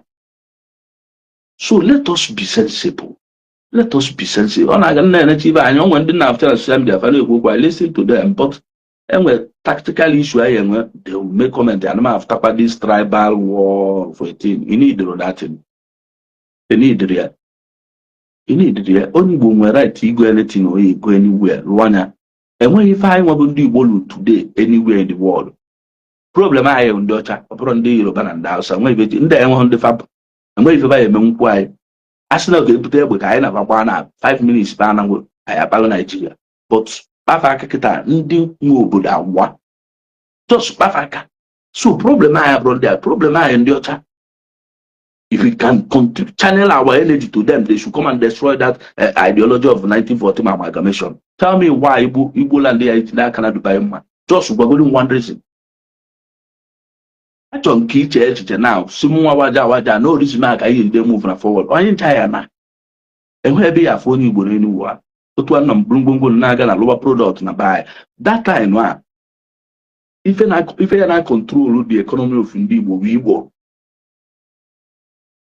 Today we product match can lower. Nje ba na enweta license e dey in Nigeria. Ipo ụlọ onye asa no dey, ipo ụlọ onye ofe mmanụ no dey, o manye the license. And you can produce. But today all you ndị Igbo. If I na-eme ife Igbo, onye ihe meet dị onye na-asụ Igbo, nwere nothing but ọ dị happy need to develop an Igbo. I am na.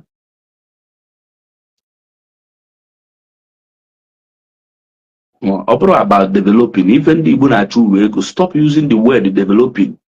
You know, use the word developing, Kerechi, a man can make mistake. Listen, and when you want to develop anywhere in Lagos, if I invest, if only want to put up anywhere in this world is to get money from it, or pro development. But when we are doing that, understand me, listen carefully. We are doing that because we don't have that opportunity in our place. One, foreigners are not coming in our land anymore. Before now, Cameroonians, Ghanaians, Mali, Burkina Faso, Senegal, Mauritanian, Togolese, na Ghana Onitsha azụa ha na main market. That's why most people trading in Onitsha main market were able to put up all those 4-story buildings. If you got a bar, hotel, then Onitsha kita give me for hotel alaro ya fiaro. Give for a full hotel bani me ochitana tabugi. Because of Guinea, for more much customer to pay those cleaning the place, putting the place in order. So one thing when you will need to understand that this issue, you invest where you will get your money back. Investing in any way is a business or pro development. If you put it there, you develop, go better, you are making money. Because such amount of investment, it will ever put when I buy, if you never buy, even a patronize the thing. But in Lagos, foreign investors are coming in every blessed day. Then I'm more alone on it.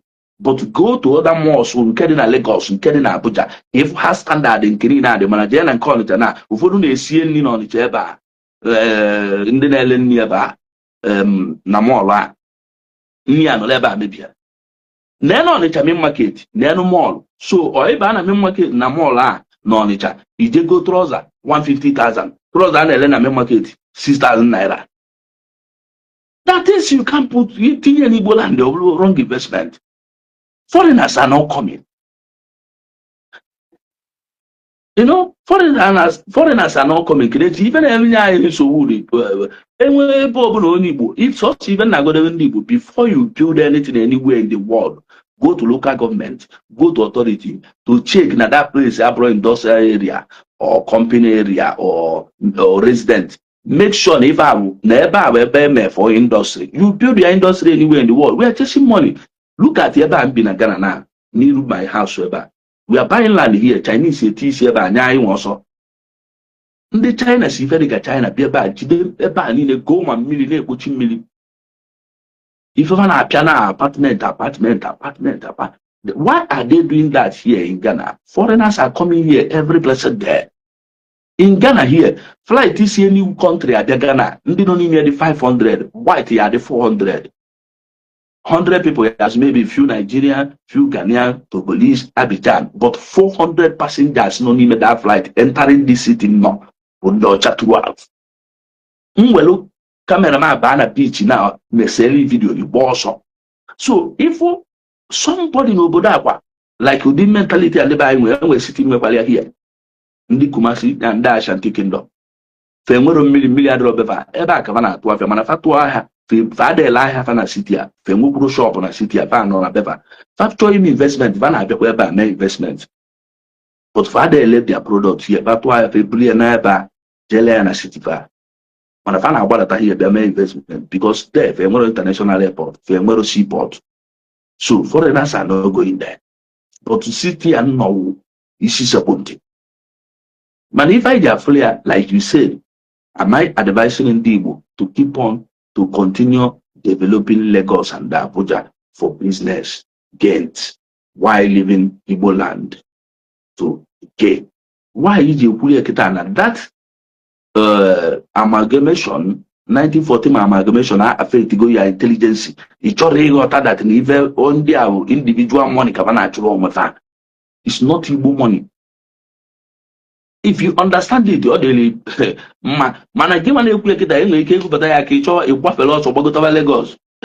Yeah, you're just one more lower and no more when I do over a very good Brazil. So because no one the Marapun, or one who will go Waja, rich Mungada, Gavigo.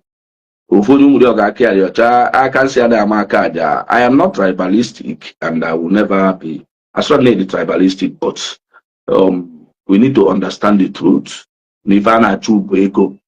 Nanya, Kelechi ya. Ewe wante nne ekwusi ike. Mbosi ọnụ onye ọna nọ n'ụwa atịtara mali ife bụ nsogbu ya. Gịnwe ike ọ that nsogbu dị very simple. So many people na ba ya mali ife bụ nsogbu or the cause of their predicament. That's why solving it is difficult for them. You wake up in the morning, you know that this is the cause of my predicament. Solving it is easy.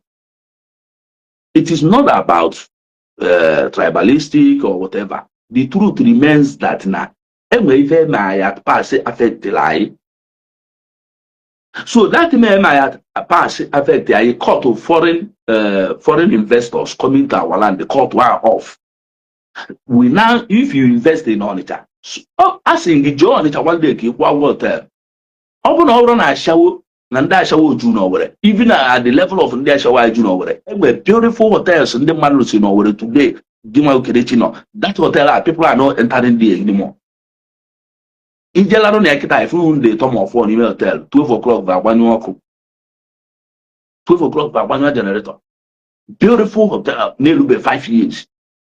12 o'clock by 1 hotel, for 1 hotel. A wrong investment. But then Abuja, when they call now, man, a lot of hotel is come to Lagos, the center. Go, if but Friday night, if but anywhere in a hotel in Lagos, you as say, I don't make you. Man, a standard of hotel, Aluchana, Lagos. If you are nowhere, the mother Basnimi, only one and a high class, yeah. The guard, this is the man. Ana lodge gide na hotel na Lagos. Lodge na hotel alu since 40 years. Friday. Ibia ba si no jugo. Na rume jugo. E funde na alu na hotel ba. They happy me gada shiba. The mother there boss now we go. Na ba rapu zuru dia. Ka je wa ran ma apo. By personally the one na personally the tribalistic. Yon wa ibe jiame. Adere bụ apụ ala nwebe ndị gbara tribalistic nwere ọdị na awa nature and ma mbata nwe okwodo n'Igbo ife menye ahụ unu nche niile na unu ji out of anger ife niile mee ma na agha ma wee na-anụ ọgụ unu anụ nwere ife onye nwere onye Igbo ya dịnwu tribalistic n'elu ụwa makwa ịdị tribalistic na ịma nsi nwụ naanị Igbo pụọ ndị ofe mmanụ dị tribalistic ịda apụ na pada apụ.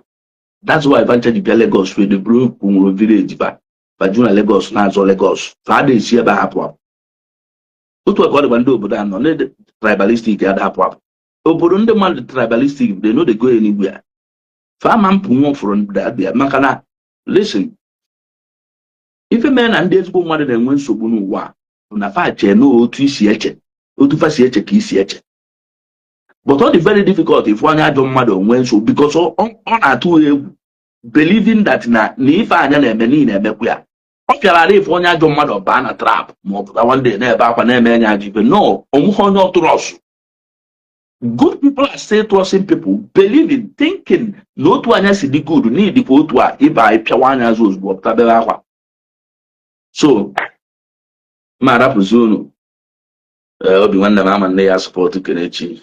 Many of my friends bought houses in Lekki that generates 15 months above annual, but I said I will not do it.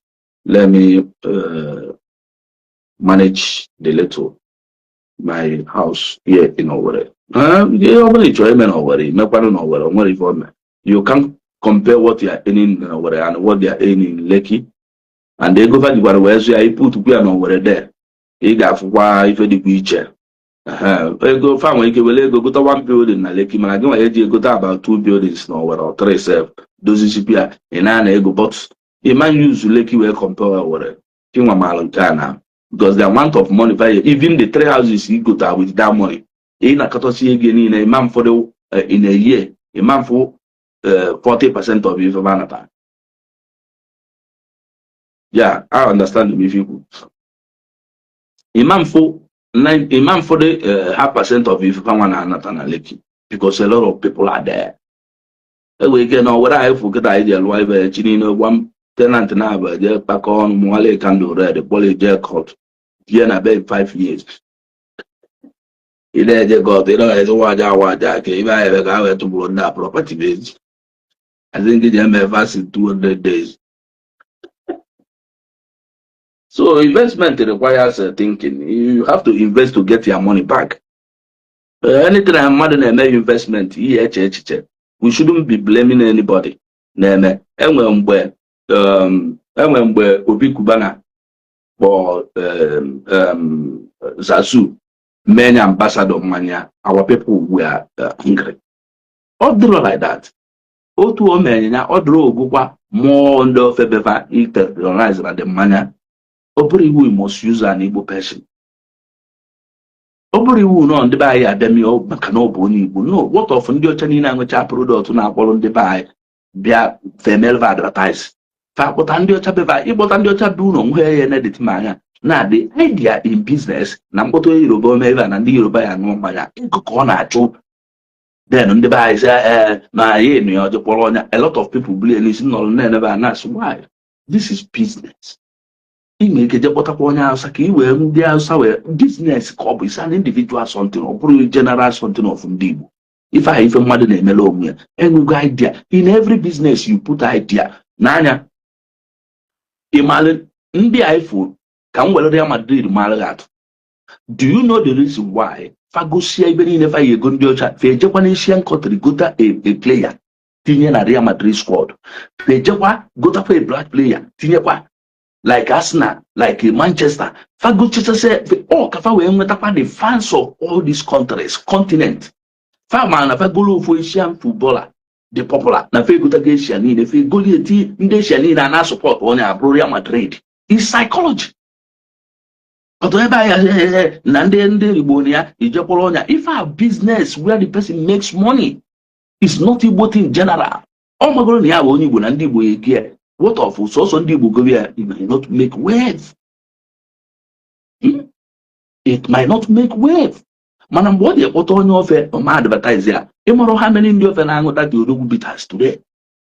Or put on your son on and there's an I work on your so many advertise or draw the attention of Ndasa to the business. They will start patronizing him. Young Augolo already is a most night get patronized as one night.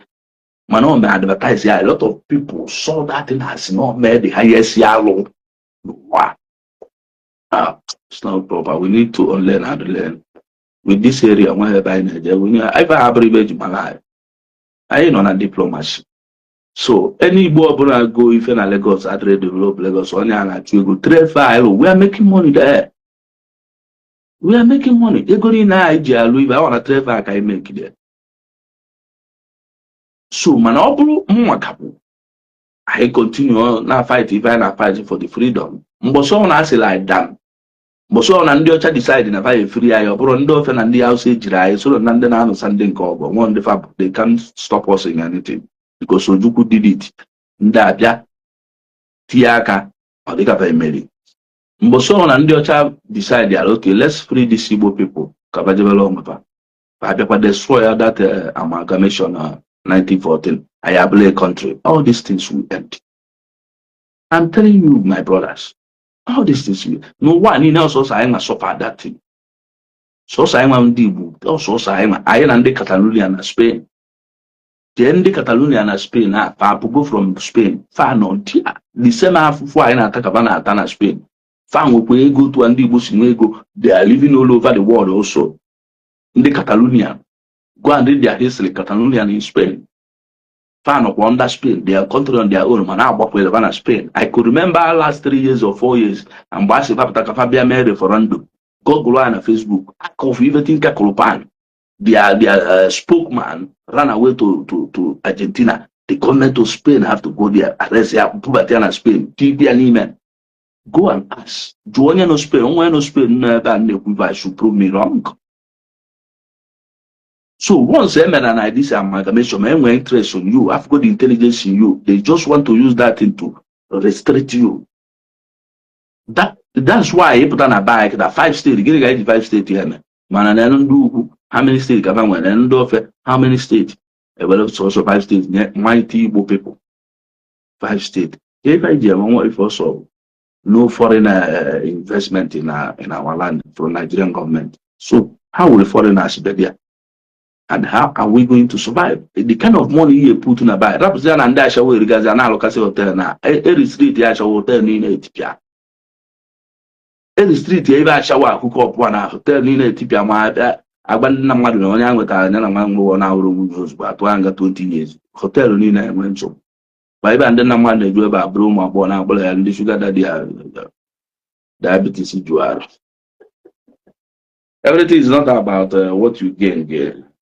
Na Kerechi, I made the difference of one girl. I want everything about gain. Giving a measure. Everything is about gaining. If you can't tell yourself this truth that everything in this world is about what you will gain, it's gonna be difficult for you. If open a man and a man of one interest here, we lament a lot as men, neither new 1 year ago, and the guy in we are giving that money because of what we gain. The whole business in the world. On your brother think that business and this world, like if I want to give an account of Bible, if I get it there. Everything is not about what you gain. What are you saying? About what I will gain. Why am I doing that? I'm gonna create you today. I will take good care of you. It is because of what I may gain. When we can pure water today, you take good care of me. And when they take good care of you, then yes, or due to a wrong investment. But if we need a man of one investment, you can have what's the about 10,000 kitty, and we call it a bonketa. Sit on when one put a back about a shower. Corner, I put my number so many places. You want to put a shower. No, but I or senior join and say, I'm doing it because of what I will gain. What is that simple thing I will gain? At least that person malona can wear onye bụ mmadụ nwere ike ime nwuru nwaanyị ibe na-asịrị ya I want to come on dinner or something like that. And we have one on one today. He might reach Nigeria chezo even earlier, but you will still remember no matter what Ghana. Ghana. I'm doing it for God, but not gaining money. But that thing got in a memory till on one American boss or cause no one do to for that of mine. I send money. This is the matter, the main investigation. This shop, I don't give anybody cash. I will stay here and pay through mobile money. And San Diego said they will post ticket to do to Abamoto and Nigeria. You don't go see me. Or matter the man barrier have himself. Many. Not only me, a lot of people are doing that. So it's for gain. When you gain any investment in today, you are not thinking about what you gain. Okay, collapse. But when it comes to physical cash, you think about the cash you are putting first before what you are gaining. So that that business might not grow boom what is boom in Abuja and Lagos. Because Owerri so ndị Igbo na ya. So ndị Igbo ife na ya. Mana Abuja enwere flight isi outside na-abata Abuja ndị ọcha nọ n'ime ya na-eruru 200 ma 150. Flight bụ 500 passengers a ga-enwerịrị oyibo 100 na-abịa Abuja n'ime ya. So flight isi Lagos abịa Anambra, how many ndị ọcha na-anọ n'ime ya? Ọsọsọ ndị Anambra nke na-ebe Imo State, sọsọ ndị Owerri. So that kind of property you put when over there, it gives you an money. Because property, if I am investment and I invest, it take many years before you get that fiscal money back. Before you start talking about profit. I'm not okay with that 200 million now, they'll want 2-story building. Do you know how many years that money you know before you get that 200 million now back?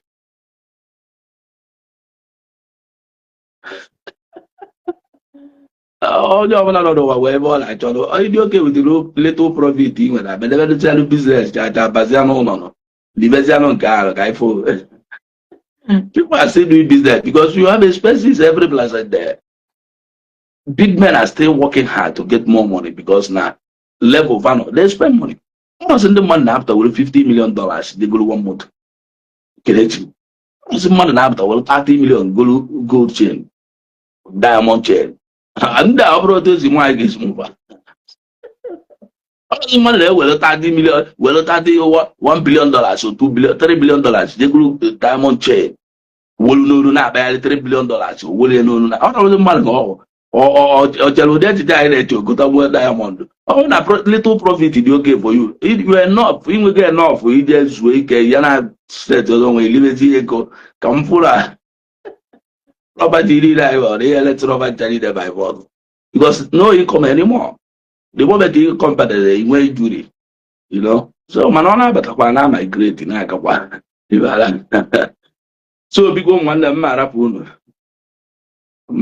because I'm sure you don't have a property in Lagos and Abuja. Well, I don't have it in Abuja, but in Lagos I have. And when Abuja can if I'm Abuja can my second time. And when Lagos, even considering living forgetting about Lagos now, I'm going to East. Okay, let me tell you a little story about my own side. Kelechi, I went to a good shop. Let me not mention the amount, but that shop not traffic. At the end of this, things are go much here. Come for East. And I called 2 of my brothers, new pass and the Pogidi.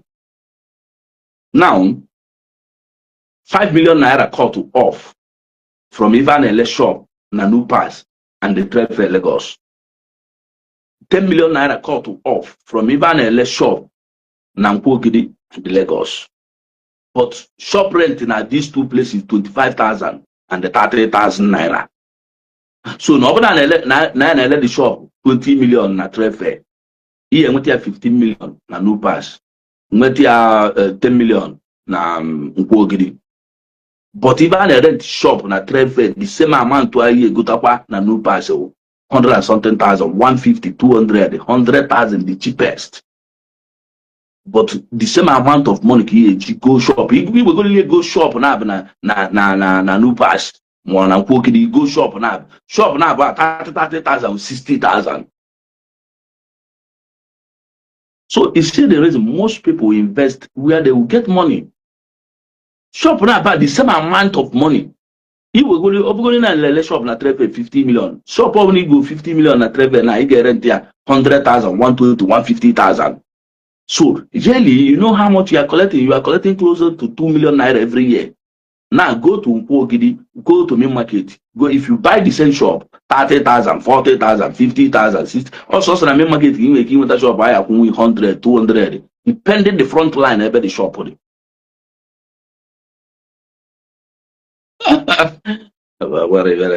So if any now investment, ịgbakọ oluele ime na Lagos. So mgbe ihe elekwa ya ele decent ma enwere some investment ihe emecha na ba ịchọkwa iliele obere difficult for Lagos. Every blessed the things ife ọbụla na-aligo, ife ọbụla ana na-aligo, shop na-aligo, ụlọ na-aligo.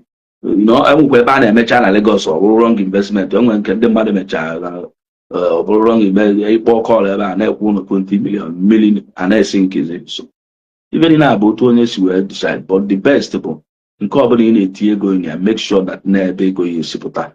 Don't use because abụ m onye Igbo ijesi na ọka ije mee ife n'ala Igbo ilu ebe ego ya tipịa nwere onye Igbo ya care about that. So the best thing before you invest, malụ na ebe ego mala ife ị chọrọ ime ọ bụrụ ife enye ego na Lagos, do it in Lagos. You can produce in Lagos, bring your product down in n'ala Igbo and sell.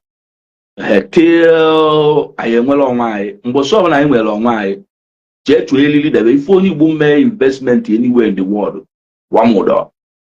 Gịnị ka ọ na-emekwanụ ka ebe foreigners will be in our place, foreign investors, Chinese eju everywhere. Ụlọ ụka niile adị n'ala Igbo akụri ebe ncha were alụọ factory and the companies and the industry. Skyscraper eju everywhere. Nwere skyscraper dị n'ala Igbo sọsọ nke our brothers America natalụ n'ime obodo. Foreign investors are not coming. Ịrụwa skyscraper dị onye ya rent ya for office or warehouse gị eji na park afia. Who will rent it for office? Enwere foreign investment, very business a na-eme na buy or just like local business ya na-eme. We need to know the cause of our problem before we start blaming everybody. Ịrụwa skyscraper na Lagos na China just ịrụwa 15-story building ka ndị ya rent ya. Kendi ya rent ya. NTN nọ na Onitsha sef na-achọ one shop fire well fa achọrọ nnekwu ụgbọ ụlọ fire na-akwụ nnekwu ụgwọ fa chọọ obere shop. They are not ready to rent good office. Foreigners are not coming. So obodo ọbụla a city in this world, Dubai today, na foreigners na-abịa na Dubai today. Investment in account na foreigners na-abịa. America gave them monopoly. Dollars still remain in their country. People are investing there. Go one building, one flat in Dubai. You know how much you'll be earning every year. 90% of investment in Dubai today is owned by foreigners. Who call citizen man. Very good company. If I've done a more than that, what I want to choose now. What the best guy in the world. They don't have any stress if you over anything. Come and the best. They collect tax from you. You know, or if I could see man.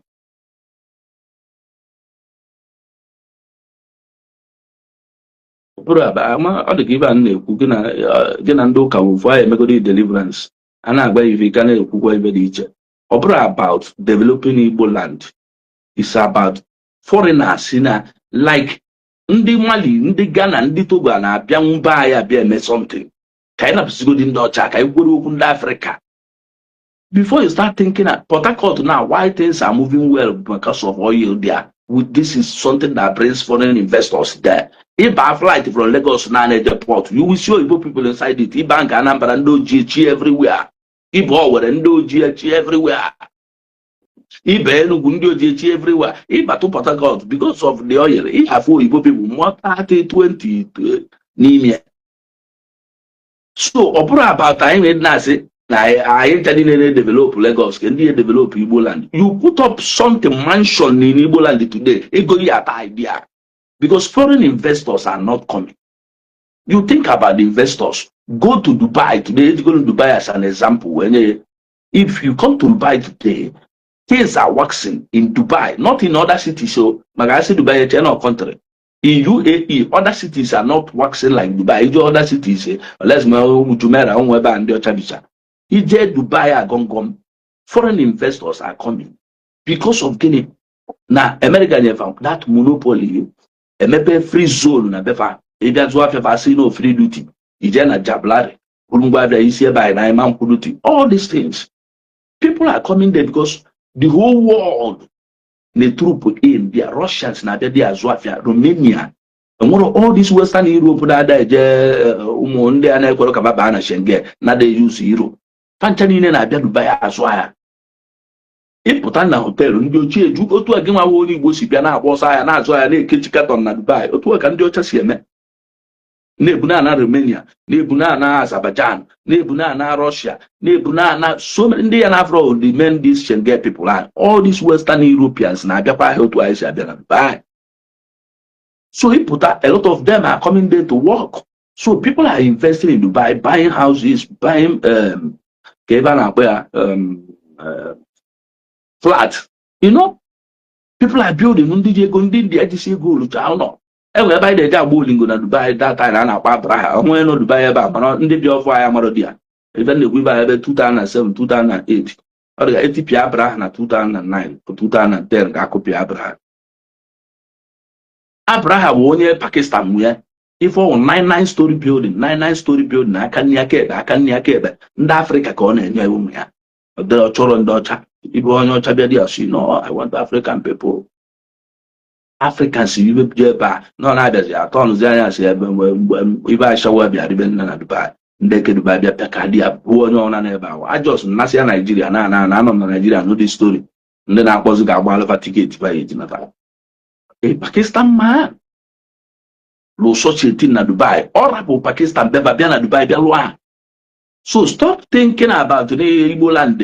You are doing business. Ọ bụrụ na ya lụrụ ibe n'Igbo land but once I nwetara our freedom as ndị Igbo today and na-eji ndụ mma betting na onye Igbo ama nlụ one block na Lagos or na Abuja because that time I have go on country on our own. Foreign investor will now start coming to direct. I build embassies na buy kita ambassadors will be na Lagos or Abuja nwere nke nọ na Igbo and say ụmụ fa na-abịazi vacation ịrụwa beautiful things by afụ. That means foreign investors are now coming. I have good country on our own. But ebe were like through amalgamation, JTI and the anya na drama. They channel everything. Otu apasi mi wo tun do chasi deria. Obro na fama the intelligent ime we no. Onya bi fo tupuju na 1967 man work. Na ma choose ibe a choose one Nigeria kam nkpolo one ndị ka anyị na ọlọ nwa anyị ka anyị country on our own. Ndị ọcha bịa defend the senior anyị na ji ya kwa azu sipa na one Nigeria. So we are still fighting. Any day with our from this one Nigeria of syndrome or virus, senior. If I operate my going, you don't invest anywhere. And we only will go anywhere in the world again. The whole new will mean that another Russian skyscraper because that time embassy needed one on a buy him and a metal. You will see Indian people coming to build factory by everything so that African country are then go help to and the China no. Na different so and a lot of things I want the boy may happen no just I'm not can do just if we were in my before I am aware if we are ready I abu with him there for why that no prayer. Oh I can na explain a lot please. I try come only maka na ekwesịghị ichi ndị con ana m afụ Igbo afụ na azụ na dị ya ekwu a n'Igbo.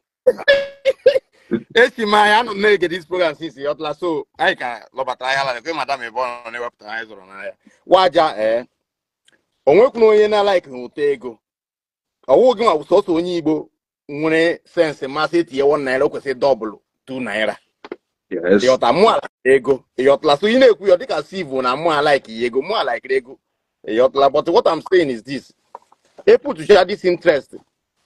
He put our mindset on this interest, he got profit. Like I said, a lot of my friends go to Lake as of 2016, 2017. All those Tehran houses in Lake, 46 million, 47 million, you know. But some of us, brother, I'm invest here. You know, today that time at least 80 million naira. And then what again? Can I want to invest at home? I'm not even denying that fact. This is a reality that you must, if you want to be truthful to yourself, that yes, you have to like overlook some things. You have to be a little bit selfish, you know, for you to do so. I want to make again in Lagos.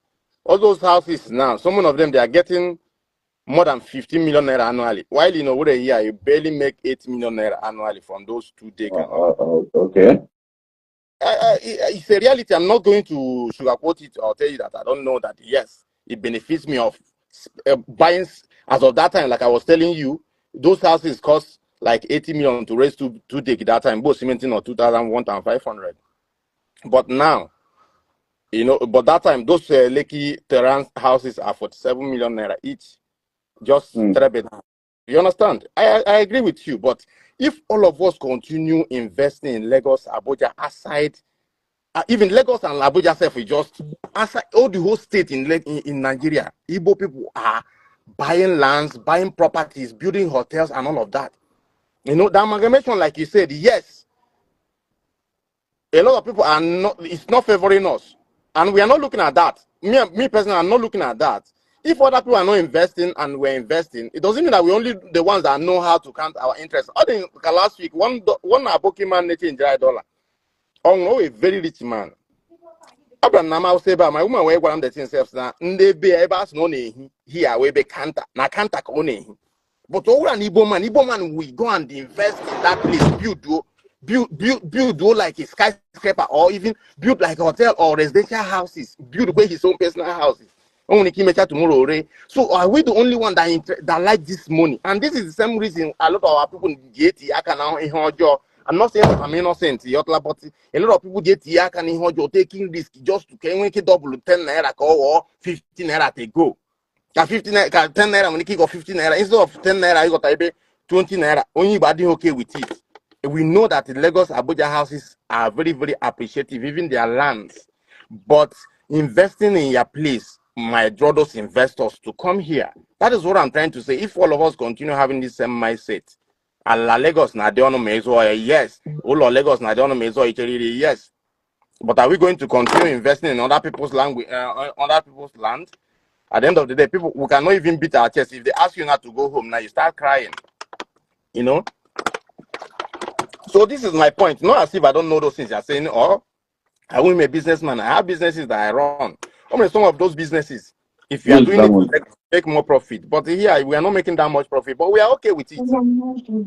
The same reason why you cannot go and build a house in Abuja or Lagos. You might buy properties and all that, but you feel more comfortable to build in Anambra. So if all of us now start building like this now, if all of us now know that to build hotel in Lagos is more profitable, or who is going to all those ones who made those investments here, they are not seeing that opportunity. They are seeing it, but they want to put their own little bit, to develop their city. Let's see how I want to listen. Our Igbo people naga northerners, in the northerners take that risk, no matter whatever that's happening in that place. They risky to go that place. All those cows, they don't breed them here. All those tomatoes and all of that in quantity, they don't farm them here. But our people go there to bring those things, Northerners, I can have this plantain, this what do you call it? Cucumber, tomatoes, all those tiger nut and all of that. Do you want to tell me that they don't know that we have a good soil as well? With good soil, you produce those things. At least from cucumber to onions and all of there must be one. I start producing in our southeast here. No, I walk, but they will not do it. You must go to their place to get it. It's putting value to their own economy. Who is coming here to get anything? Nobody. So are we going to wait until we get Biafra, we get this one? You are not going. You might probably not going to get it. So are we going to continue like this? The kind of development here with this insecurity and security.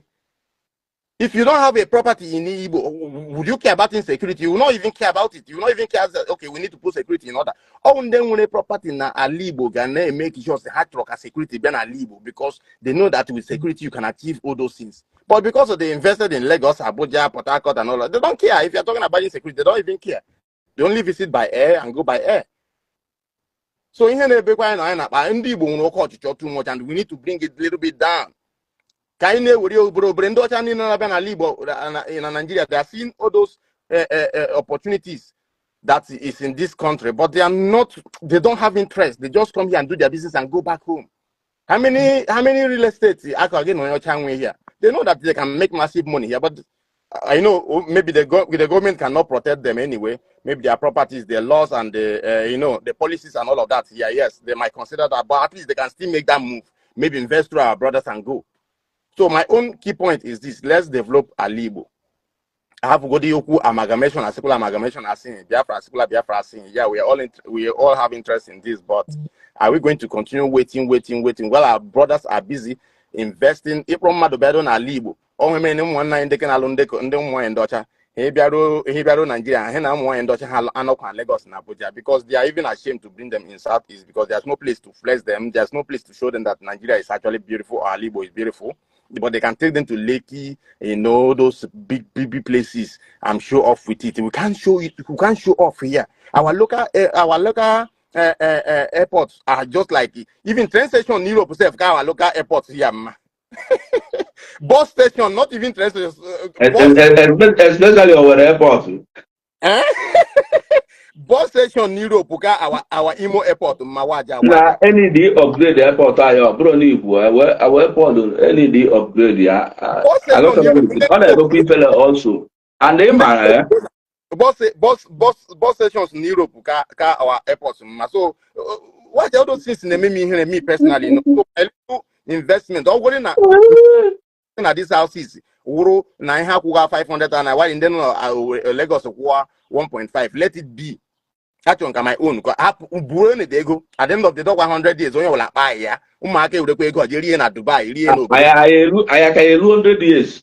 With this kind of pressure now, because if you are too desperate, I want to bet you 100 years. So let's develop a place. People will start respect. People don't respect us. The whole hate in okay, sorry, the language of hate. Even asking up on the one in that equal. Opportunity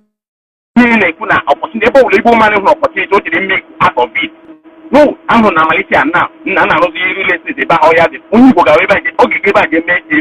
investment. Money. That's why we're not love. You cannot even have to not about now. When you make a cover up now. Eguana to Mabandena as I chose on a Ghana. Kai, my 2 votes on a bever. Great. Mbamba, I'm this thing can be AC, but I think I'll walk. In an mother, boy. You want one day as I chose. I think it's your why Anna Tuno Sabutuna cover Kalia up or walk Zuna. What are you saying now? Try also now. You try also, but I'm not cover. So that the man try also. Waja, we always show people that go do no Budunu Namagia, we know it, we can dig it. And then they may feel. Candeliaka. I don't Candeliaka. Ganti, if I in a Pukita is you cook. But anyway, one thing I know about when it comes to money in this world, our thinking is different. Ndị ọcha nwere many things bakuzili anyị na-abụrụ ezigbo ife, but I had that for na ọbụrụ ezigbo ife because of gịnị? And most of our people are deep in thinking. Genti. Onye ọcha mee one particular investment today, ole share na anya ga-emụntị. Onye ọcha lụọ one company na ole 80% share company na. Ọ mana ọrụ ọnụma company na bụ 20 years na ọ nwetabeghị ego tilu na ife onye mee ole share wele ya rie back je ma another investment. Nyama na-eli 20%. Okay, ndị mmadụ 80% onye oji ya mere ya. In investment, even the mmadụ ife anyị na-ekwu eziokwu mana na ife people na-eche inwere obi ọcha, you want to develop your father's land, fine, enwe many against that. Mana even the mmadụ na-eche and they chọrọ too much profit, ị chọrọ ikpe ego mbute, ị chọrọ iwo diamond chain. Not like I don't mad contented and it's a little bit selfless in some certain things. Them go contented there. You should another to you akida agba nje na dị mmadụ contented. Mmadụ nwere iji afọ. Mmadụ nwere iji afọ. Mmadụ ibo onye ọbụla bụ no mmadụ no wa tiri mgbosi ife inwe eju ya afọ mgbosi nwụrụ. Do you understand? Otu anyị nọkịta gị nwa okerechi na ibe inwe ejuru na ya, that's why you are still working. Mama. Ndị rapụ Lagos bịa na Owerri awụrụ na ibe inwe ejuo ya bụ ịnọkwa Owerri anyị ka na-achụkwa ego. Why am I for them and below 40 years? Am I gonna have from Europe? No. Like you don't know that I'm not going to even when you go my you why to me to you now or it's not strange to you that the Kelechi have Europe or Nigeria like it doesn't sound strange to you to oh my because now if already Europe. If you open in Europe now, you don't buy them, let's win a job in our. My God, man. Even the atmosphere. Iwu ni eje bilu London. Internet ya digo me everything or very easy. But open wall living alone maybe ni wo tractor n'anya caterpillar mo whatever. Ya no you do na wall importation ge ja ni. Okay, every insecurity no go die now. When no here, when no you mo boss come no nimi akwe you have not seen it, but when the cars in the park there, but I'm not driving them. I from Europe, lower Libo. It's not as if I don't know that there is insecurity here. You understand? Always if our mindset and our behaviors are different. Only here now, only they will coach each other too much. They want to get everything. But I look at it, you know, in Europe, much homo, you might lose those children. They will never come to Aliba again. For me, I have one already in Europe. You understand? So for me to gain those things and lose my children and all that, I might decide, okay, I want to come back to Nigeria. This is what a simple example I'm giving to you. I don't know. There is no free medication, medical centers in Imo State or in Nigeria at large. I don't know, but in Imo State, right? There's no health insurance and all of that. There are some things you need to sacrifice to be able to achieve the other one. That is what I'm trying to let you know. Yeah, I understand your point, man. I'm not like it, because on a total. Ibu like ya na nna gị. So in the other people's eye now, because of the benefits that come with Europe and all of that, is me abi mumu. So this is what I'm trying to let you know. More help for Lagos na name invest no worry. I have a reason for it, and the reason is valid for me. So can he generally is not going to benefit us. A lot of our people are wonder in Lagos because of this same character. He develop in a chuego. At the end of the day, systematically, and another get that they go back. Okay, I have something to say on that one. One of that angle, okay, now, guy, you know. Okay, anyway, one thing we need to be correcting so that people will learn from our discussion. And what I know anything in Lagos. And when so many people on Ajagunle resident only wundi Yoruba gola and our government in Ajagunle. When you go to Surulere, Ikeja, ebeni now residents, ebede for residents. Ndibo half of Surulere Ndibo, half of Ikeja Ndibo. And we only we put our full anapo something network account go create. And we only anapo get anything now all this area. Ebana and the buy fable. Now this new area. I've said this plenty of times on social media. At the back of trade fair na barras. Mwelungwendi ofe mmano na ndị army Nigeria na azo that place azo. At the end of the day, Lagos government will share that place into two. Eba na azo. Well, half of the place nye ndị family a nwe ana ejuemel barras na Lagos ojo barras na Lagos. Government well half of the land in the family, well half of the land in the army, Lagos state government were into two. Could you believe that these people started selling that land in portion fire, legidi a ban a portion on the Kendami?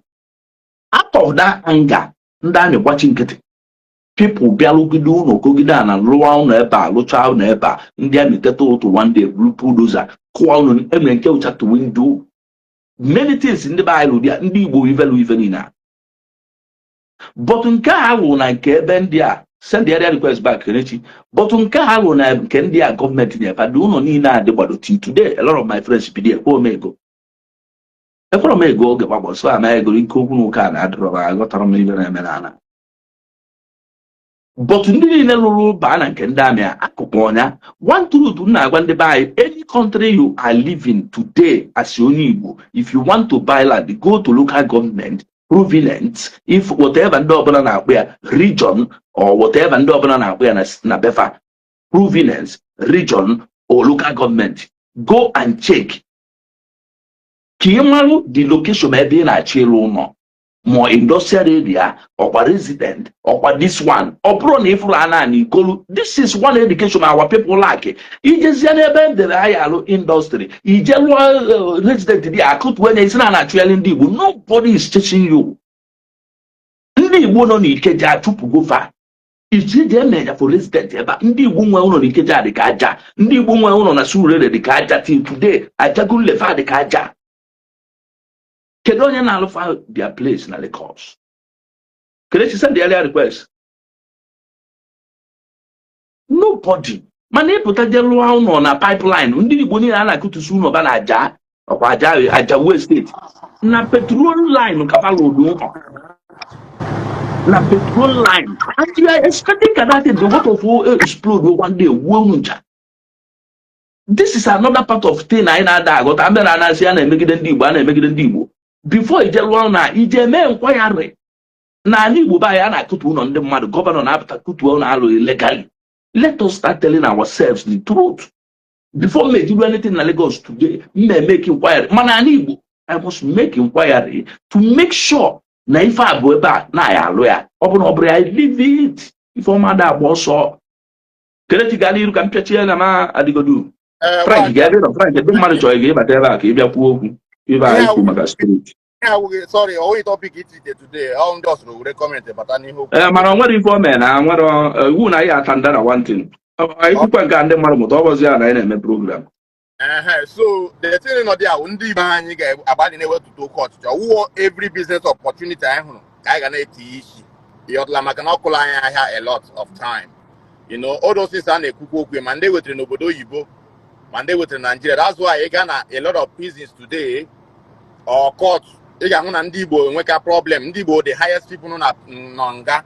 And ndị Igbo okwu ha na court today the aha and ndị Igbo with the highest people nga asị na akpọrọ asị n'ụwa niile ya mo even not let me use Africa anyway, let me not say ụwa niile Africa, you know, because of the whole culture it's not helping us and all these things I make we are not bringing it home.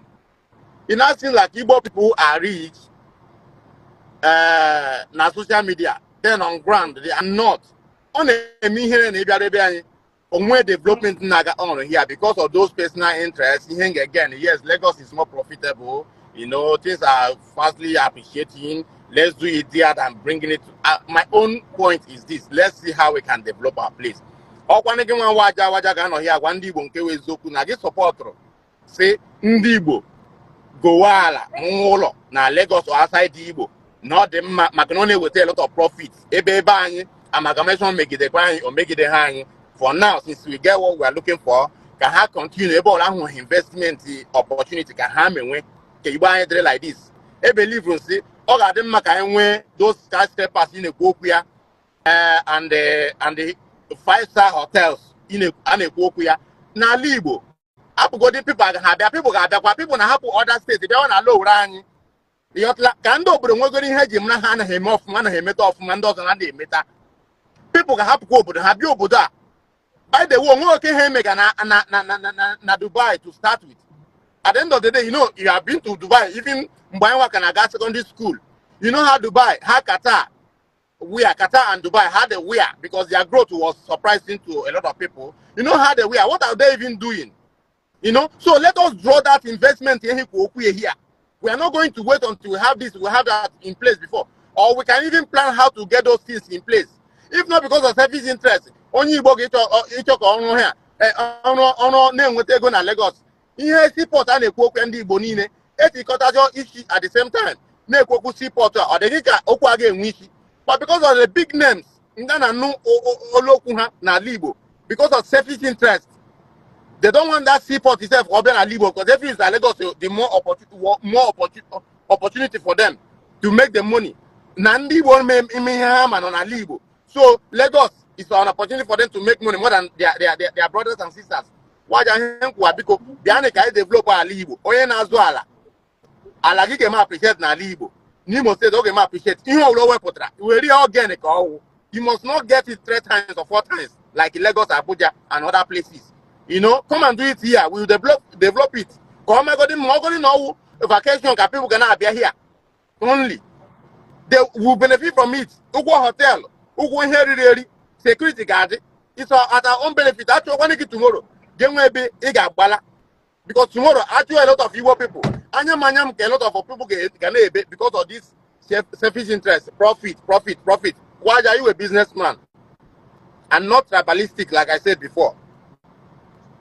This is why I know Budundos are winning her job. But when it comes to development, to develop your land, just come and do it. I won't any Lagos car and then what to here. I want to go back, but him when you got for run on the program, please. Him when you got for that is my own advice.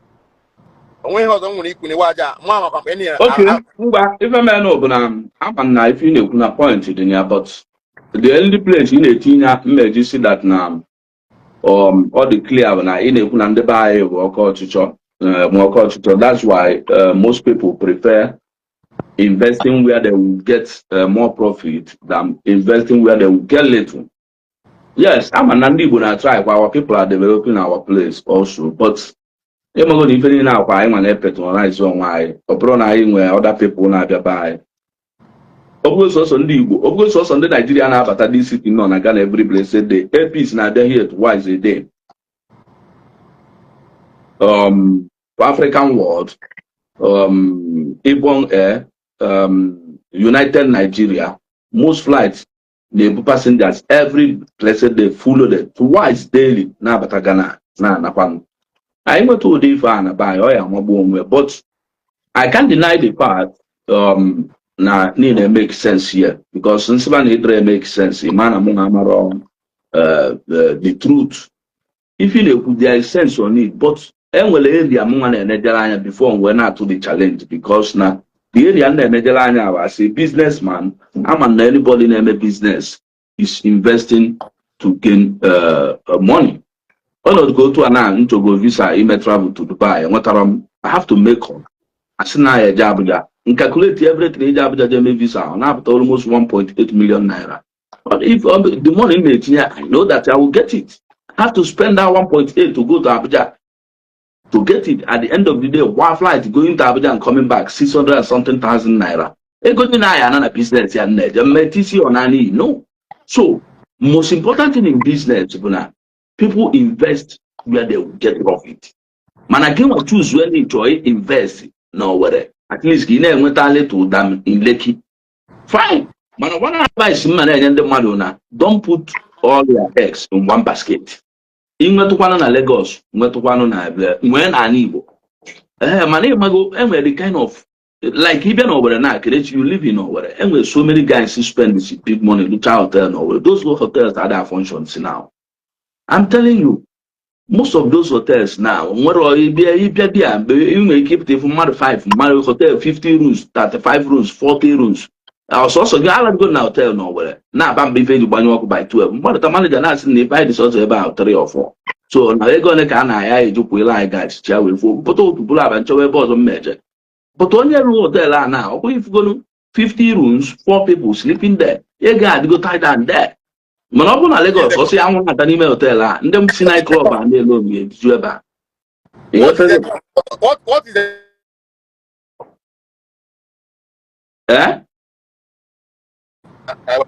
program again? What is the cost? What is the cost of that room being empty? Let's just be realistic. What do you think is the go cost? too much hotel no obodo na go to ndị mmadụ go too much hotel no were. Egwero street no no were kita na enwechara hotel for each street. So what go to get search. From insecurity combined together. What I'm trying to say is this. Well, I can't tell about insecurity. But when insecurity insecurity. Lack of management. Hotel in Anya, hospital road. Yes. Hospital road. Hospital road where I came by Patoka road. In my area, hotel there 400. And some of the hotels in the city there and there what as the customer. Beautiful hotels. I agree.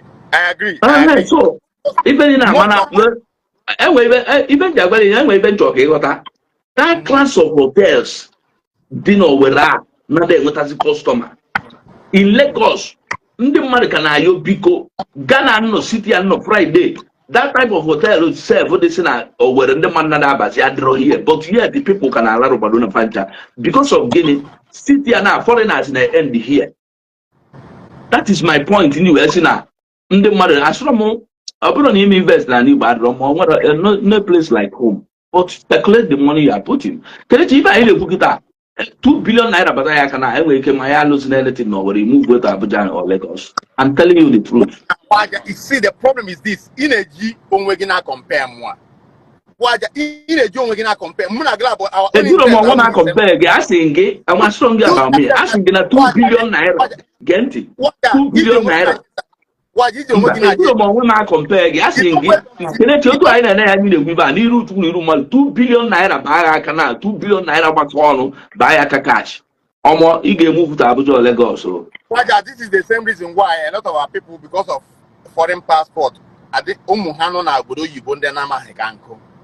Because of foreign passport, you see personal interest in the Ibani. This is the I shout to personal interest. Well, we don't kill with the Madam Gantin and Kem.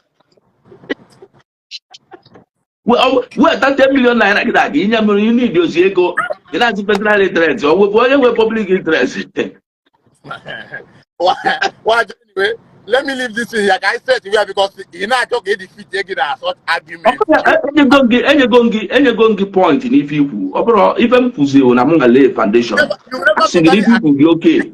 If you will be okay, I should have my own stance. No, I still acknowledge yours. No, a very good point. But Muma Malona, as a businessman, who wait to one example, say Visa Dubai 1.5 million naira. You spend flight to Abuja. Every single because even the many abonam man and traveler major and may make what the money. So no one gonna invest to gain. And more than man invest to lose their money. On a product in that couple on Southeast Ebuga, Ebishina Southeast Ebuga to another state and other countries. What are you saying? And when product na zuna ba, and when product the company on our back on it, when you allow them everything on our back on, even the man buy it recently. Okay, so why can't we do business? So one cattle of 100 and something thousand, 80,000, 100,000, one cattle of perfume man able from Aba. What are we talking about? What are we talking about? All those are brothers, even not because of self-interest, Tehran or semi-detached or detached houses in Lagos. You know how much you're going to sell it. Why not come here, invest those money into production and all of that? I'm not telling them where to go because they're not telling me where to go, but I'm just giving instance, and referring to those things, just to draw conclusion on what I'm saying. Why even a nice point on it, but let people start coming from Lagos, Ibadan, Abuja, come and look for job in East or we hold job. Now, school, they have to go to Abuja, Lagos, Port Harcourt. Can they bring this money here? Invest. Let's see if Ibadan people and the people cannot compensate Anambra and the Olenikos. Then we can do it. But because of that, no need. It's Lagos where there's already population. We need to come together to solve this problem. If not, nobody will ever value Igbo man generally. Or individually, Igbo man respect individually, but generally, one day, Anna able to myself and we are the cause of it, because I work and then quick. Even invest in the next 5 years. Why no you bring a me test in the investing? Can whom have me inherit the profit? Or you buy my head I'm as a government net ya can hear real estate na Western World Party. I'm a head his mania scarborough mortgage. Kahana on your bill never the ready ulo 300 pounds, 300,000 pounds. We didn't know to, but you both remember. But we need it. Can you split it to pay for 30 years? When you go to come on that house, go where they get in the next 5-10 years. More than blame you back, like you said earlier. Now, none the house and I be even a buy and a lot of canta. You won't expect us guys to be a lot of no, we take care of ourselves. Everybody, why then you want comfort? Yes, I'm so many there. I didn't make business on it and a lot of channel. I ain't a far abroad the same thing. You are making point also, but you need to consider one thing. Ebonye begun our watching. Absolutely, if you put a point there, Oga Bumasin and Okaman away about saying I didn't wait free from Eva and I ain't China and a quick city. Came out on I didn't know. But the truth remains that now. I ain't telling you to go to Queen buy or the Quaka hotel business yapa. For the Papa, many things here, never qua.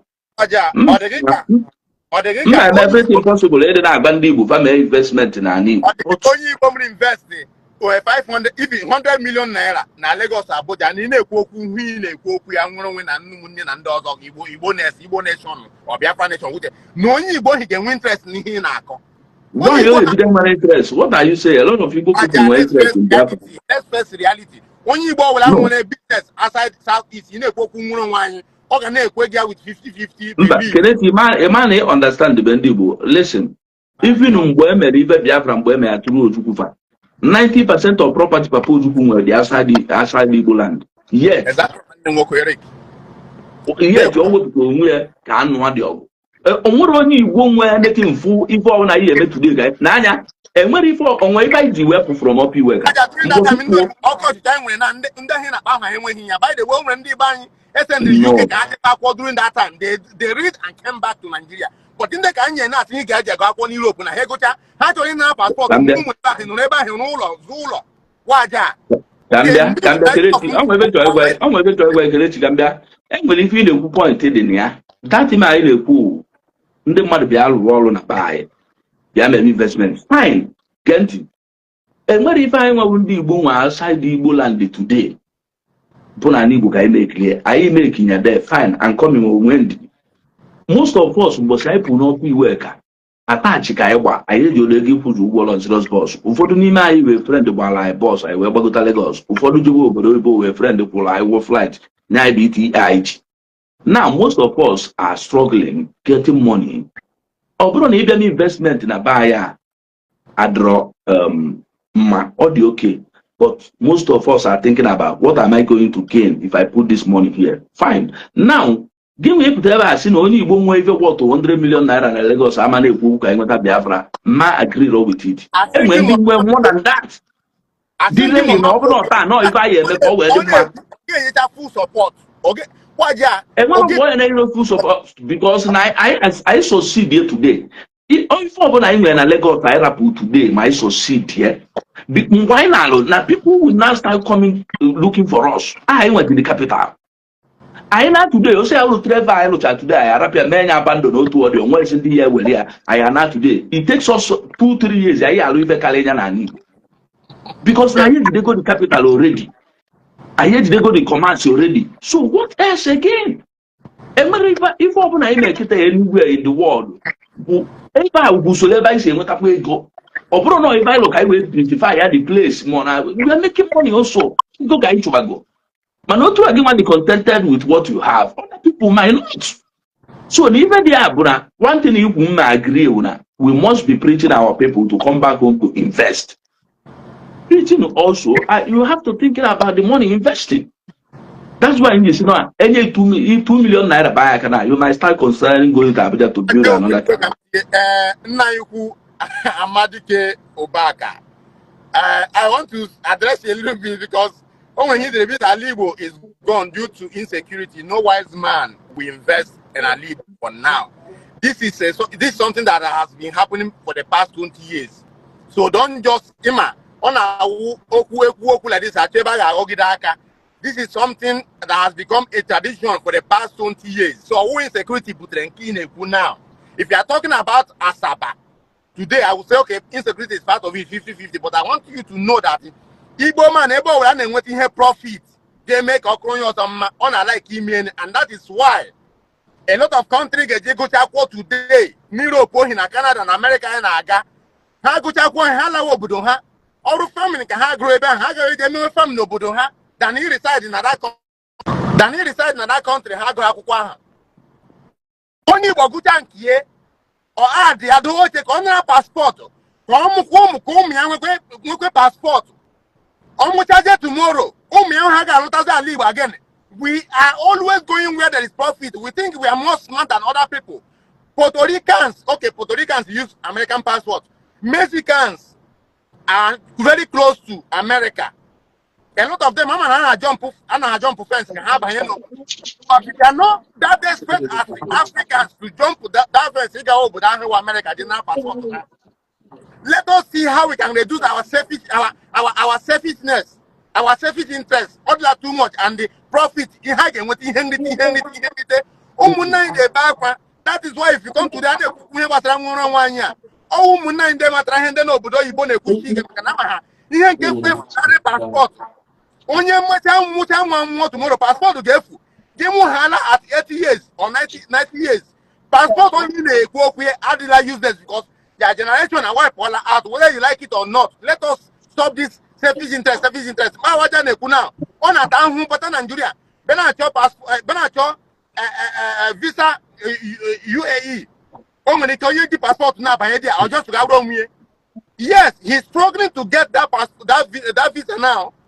While o nwere ike asọ ga-wuru Europe je chọọ paspọtụ kemgbe mme nwetara na-efegharị, but he choose to stay back. You know, enwere ihe ọ na-asọfa now, but o nwere ihe ọ ga-again in future. Oh, when he give an efegharị na again today, you suffer it in future. So ihe investment a na-emegharị n'obodo oyibo na ebe ndị ọzọ, I got suffer in future. We already crying and we continue crying. Kind of lament kwa naga. Obi happen dan nwanne welcome. Nwanne ka ekele mụ. Onye ma ekele mụ. Ị na-aghọta bụ ebe ebe my brother, you know, alụmere anyị in terms of mana n'ibe anyị na-agabiga. Lọtakwa side nwaja si ekwu his own, yetego. Like I'm na Hungary, I'm holidays, I'm na one village, far away from my own village in Hungary, far about 2 hours away. Yetego. Even more n'ime etiti ime ofe ka anyị nọ na yetego. Ọ bụ ịnọgo obodo ebe ị ga-aghọta ife na-ekwu yetego. Just anyị bịa anyị rụchara anụ n'ọkụ gbuo mmiri mola ka njọ steteche, you know, something like that.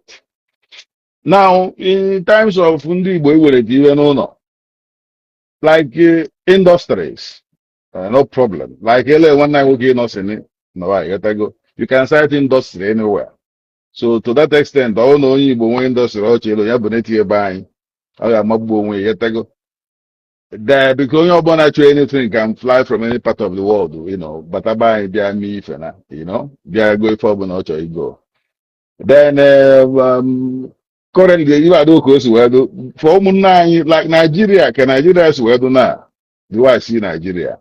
I don't see Nigeria equal anytime soon. Oh well, you can Nigeria equal at all, self. Everybody go and watch. I don't know if I went on white TPA, you know, 80 years, you know, 100 TPA. So in terms of money, ebo B, like one of my guy money GS recently. Nancy na madra against the issue of Bonata, elo na be in Southeast, no problem. But it's showing with that, you know, that kind of European environment. Okwana Lagos, ma Abuja ki inwe kilo no believe me the capacity. You get my point. No, anything to bad do there. You know, most of umunna na loga same a friend Nakano. Call his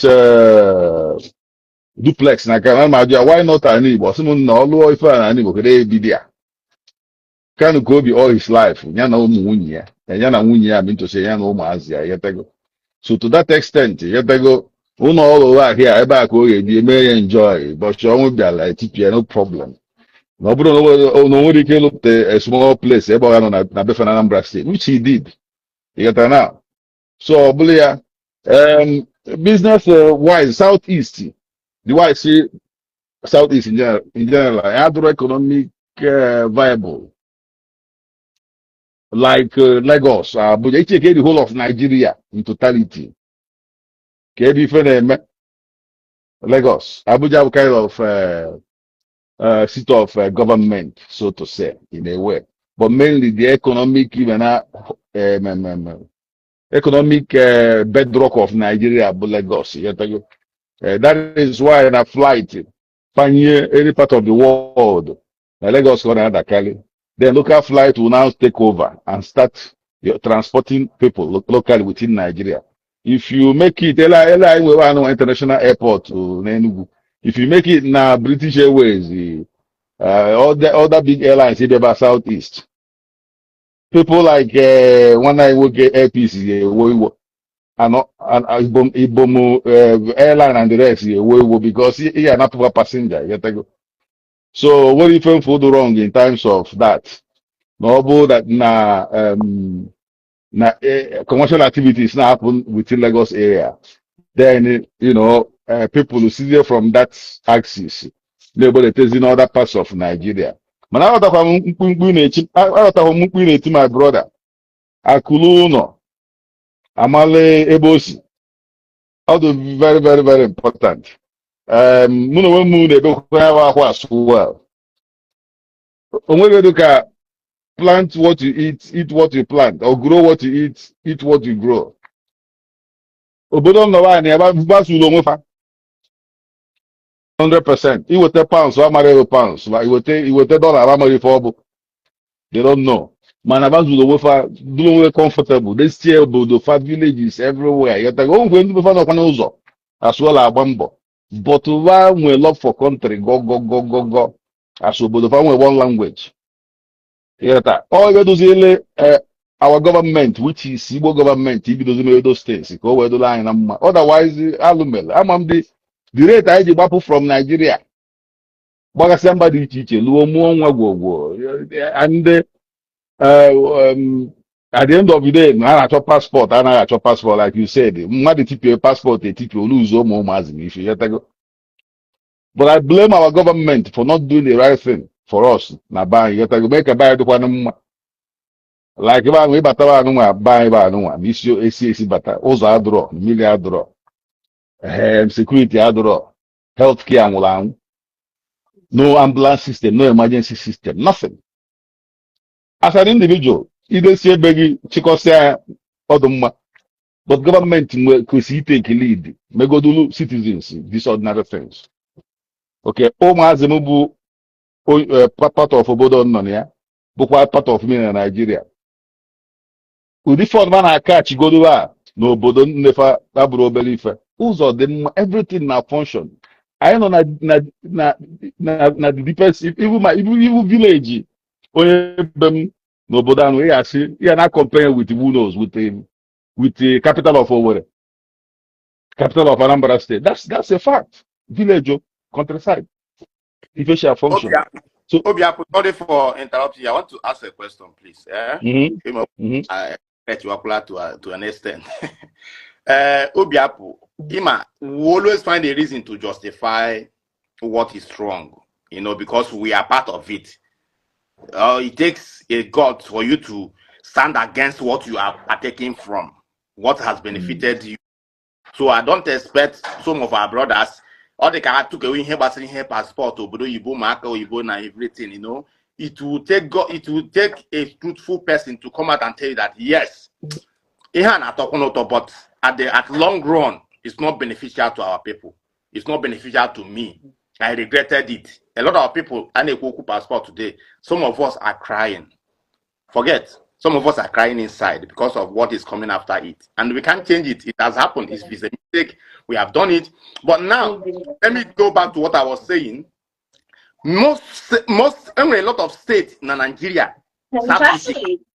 before the insecurity of I'm talking about now. A lot of states Southeast value modern economic value. But it didn't stop our people from going to those to go and develop them. Ghana Kanu now, Ghana village no na Kanu now, where people are paying 13,000 naira for rent. People ndi Igbo na-ebe ahụ nwere ụlọ ka nkụ, ndị nwere hotel ka nkụ, ndị nwere school ebe ahụ ka nkụ, ndị nwere church ebe ahụ ka nkụ. Ọwa sị ka ọ eziokwu. No, you are saying the truth. Yeah, at times, yeah.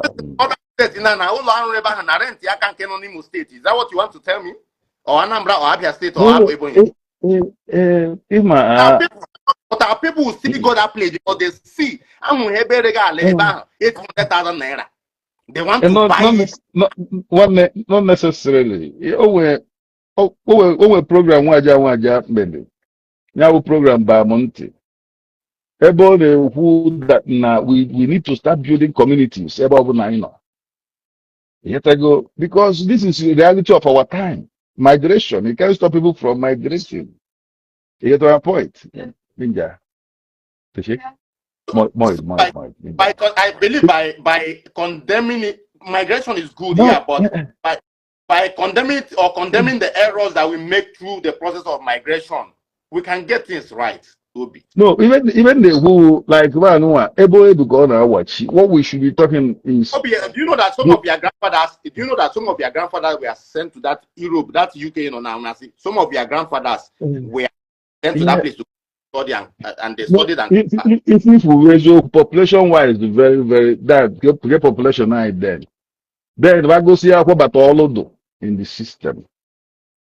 What we should be saying to change our education system. ego anyị gbaa ahụ ego anyị nwere value mgbe more than pounds, dollars and ego dị n'ụwa mgbe akwa. That time, yes. Everybody, Because ndị mmadụ ya nọrọ kịta ahụ ọ jeje gụsị akwụkwọ expensive school fees a na-akwụ n'obodo oyibo ọ nọta Nigeria ekwu ya 1.5 million naira 1.5 million naira ego ka ọ bụ. Okay.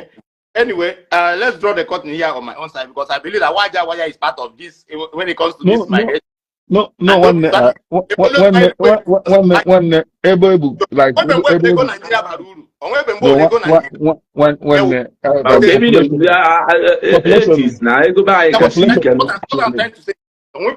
Nigeria will tawa mechawa every stage all the difficult.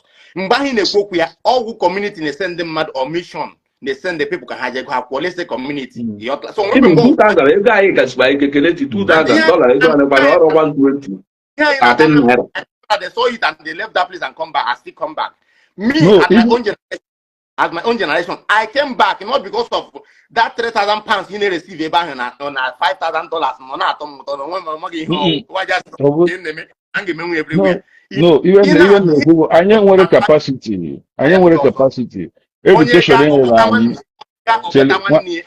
one education anyị na-agụzi na-abụrụ nke nna nna anyị bagolo. Anyị nwere skills. Oyibo ka anyị na-asụ. That's the problem. And the government they develop obodo at par with the graduation rate or with the kind of education anyị. That is it. Each way our development started. Another I had to confused. Actually, I had to colonized. An average you only Nigeria watching certificate in Nigeria. That's yet I got my point. Like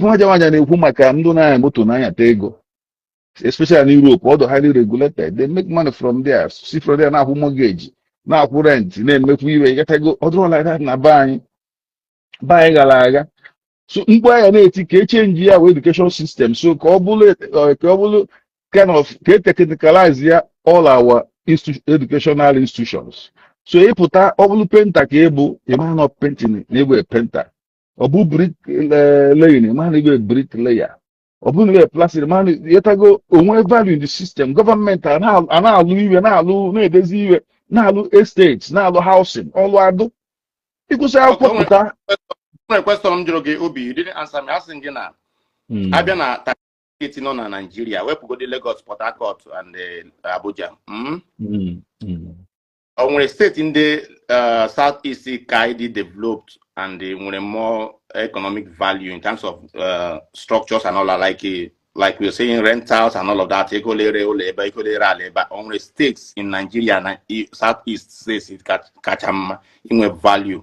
In terms of those areas. Or Southeast states, Southeast, yes, include Abia State, Enugu, Anambra, Imo State. State amongst the Southeast economic value.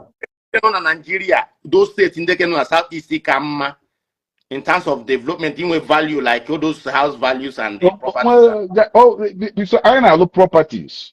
In terms of that, yes, people now design with cement. Okay, I want to put it here so that I can understand. You see, those excuses is what I'm not enjoying. From now, we have been economic with the truth. My own opportunity you want to make from it.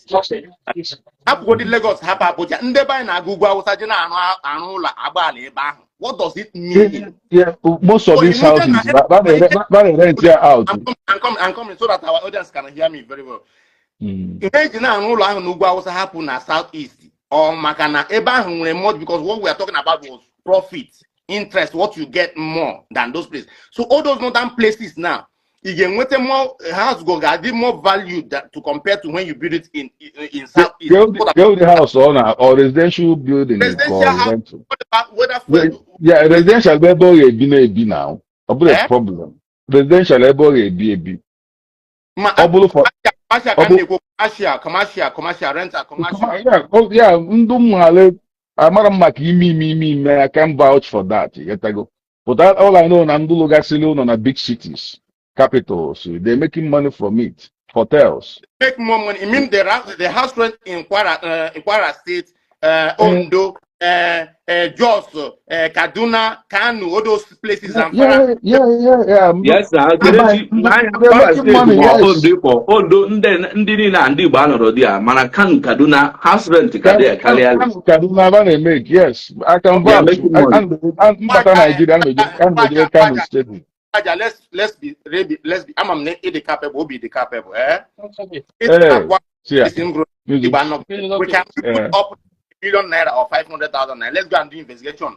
Actually, buying one on Aquara with the documents. Wepụkwara ndị be anyị anọrọ kwara adakwa agwọ a sị Kano na Kaduna kana Kwara steeti onwe ebe ndị be anyị na-achọ di ya ebe iji ịbụrụ onye Igbo nwanne bọcha Kano jos isiri jọga ebe investigate mma ekwutu kọlụ hie na enwe my friend ụchala lọd na Kano Kano ndị Igbo na-eme ka ego na Kano. That's a fact. For example, onye Igbo nwere investment na Kwara now. Amara m maka Kwara. Mba enwe ahịa enwe mana ọ dị few na nkwara ebe ndị be anyị na ọnọdụ ga-asaba esira ndị Igbo anọrọ ya onye Kwara nwere investment na Southeast. Ọ bịarụ ndị gbara ọnụ enọkwanụ dị ya ndị gbara ọnụ enọkwanụ be anyị.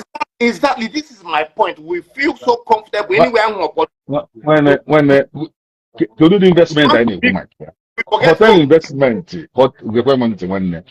Hotel investment. Even no Kabani, hotel do more bondo kanku.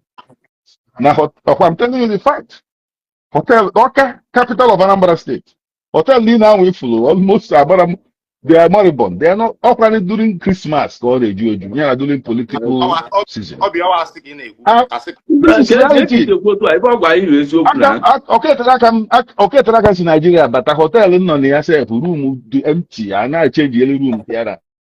After 2 weeks in a hotel, after 3 days, I'm up. CB to them, you know, Obi want to justify all those things. I want to Kelechi, I around the up. Go be 1 minute round up. Kelechi round the I close when I'm going to go down. Major occasion. I think I've made my point, so there's no other thing. I just think Kelechi point. It was people who be by if you man, just one area in actually agree.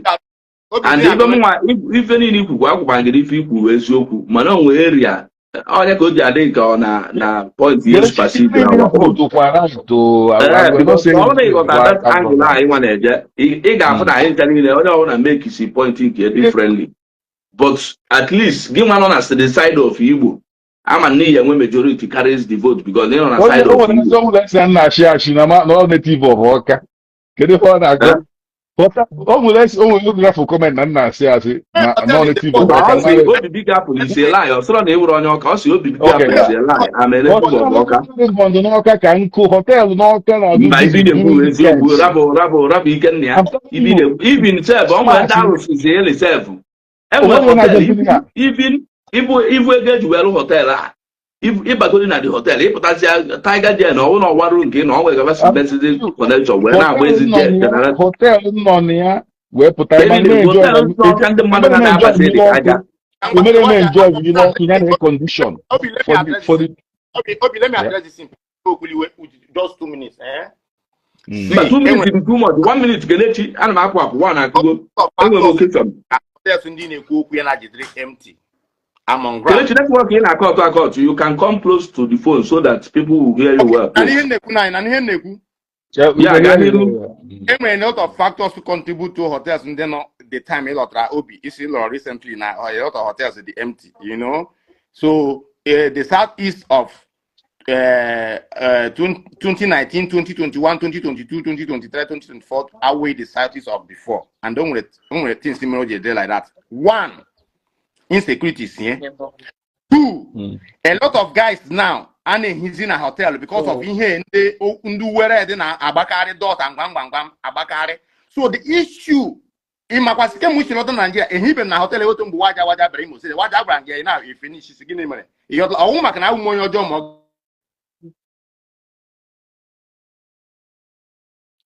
Network. Okay. Magna, Okay. Yeah, all the go about mute. Okay. Yeah, we hear you. I'm going to hotel because when one boy, hotel can for leisure can so anyway, a lot of factors. This recent time, but George, only a lot of hotels indeed empty. Anyway, reason similarly empty. I am not going to stop where things will be normal again. Southeast here, especially where come no name hotel. Anna they carry empty name, but recently honor this and I'm here across here. Let us not use this to justify our errors. It goes beyond just investing on land or house properties. Passport no bodo you won't buy in atato. Buy in atato today. I'm going to go to Nigeria. Go focus on in practice in Hogotra. Ogo no entrepreneurship culture ibanimie and me as onye issue the kwamma ikra na kwani pali obodo yibo e makono ga make you 180 countries without bothering about visa and all of that. Our people always want to get they want to get every opportunity that this world presents. And don't remember a lot of people they are buying wahala, my prison, my court case, my mistakes in the buying and they let us reduce this thing. It's not helping us. That is where my own point stands. Okay. Thank you very much, Kelechi. Thank you. I go 1 minute. Yeah, Kelechi, like you said, that's good. We understand, man. As in na memory experience about hotels, most of the hotel, the Maribor. But that's what functions. The worst. Yes, of course. Many hotels had that functions. Even in fact, like you said, every lodge, a generator around 12 o'clock. It happened to me. 12 midnight, I banyo jen neighbor asimuna manager another. That is no lift and wall, even in can before lift the work. Lift and they had to change about 5 rooms for me. Weren't air condition now, my brother. I did not enjoy hot water a single day. Even a massive hotel not catch me well, but very gigantic. Wasted in space, wasted money. What do I function on one need? Everyone is easy. That's a fact. Man, although on a political season, during the festive period. After that, yes, weekends. What preferring on their house. So this is the truth. Man, if we make an investment, even at a factory, of course, I enjoy the factory, man, with the capacity. No problem.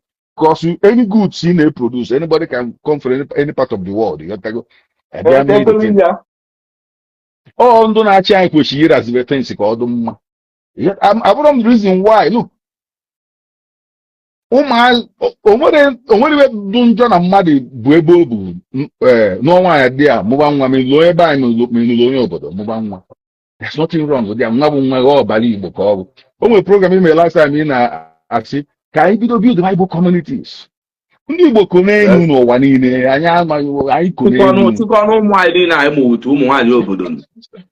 because long mgbe anyị elu a na-ekwu okwu na parliament ọ bụrụ na onye Igbo mụ president ma onye Igbo bụ chairman of province or local government or region anyị achịkọba ụmụazị bụ anụmanụ sekuriti obodo anọ na n'ime ọrịa ka anyị nọba na-egwu mmiri na-ahụ ibe n'ọkụ na-ata ibe n'ọkụ ụmụazị batazi ebe anyị ọkụ ara adụ mmiri adụrọ ndị na-achị Naijiria dezi obodo obodo mma nwatakịrị bata obodo nna ya ọma na ọ batara obodo nna ya omekwe dị same enjoyment ịkpọrọ mmadụ ịma na ịkpọrọ mmadụ si bọrị na ịma na anyị nwa na-apụta ya spiga boys n'obodo niile anyị nọ and ịkpọrọ mmadụ na-ana na be unu abatara na ibe alụkara nna adịtụ nna nwezigbo osi apụte na abịakwa daa n'ọdụ ụgbọ ahịa akwa na-enwere ịmakwana ịdagoro na lokal ọdụ ụgbọ n'obodo ya amarọdị lokal na international nke bụ decent. I'm telling you. Kelechi made a lot of points here, but just one thing we've actually agree na point ya. Because ugbo ogwugwa maka ibe airport am na ịpụta ebe niile abụrụ lokal ịgbọchikwa ịbụ na ịkpọrọ mmadụ si esi na adara ana na ụmụ ibe a egbe ndị Igbo anyị bụ onye na-abịaba anyị Igbo be anyị mere ife ọ na-eme expect ka ọfụ. Exactly. Hey, let's forget about the mansions putting there. Oh man, in terms of that one, we are trying. But with some structure, especially especially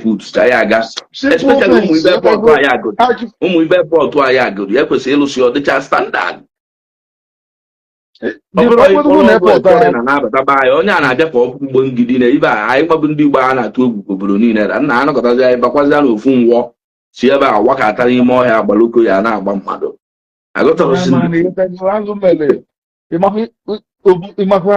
No matter how poor obodo oyibo do based on the country.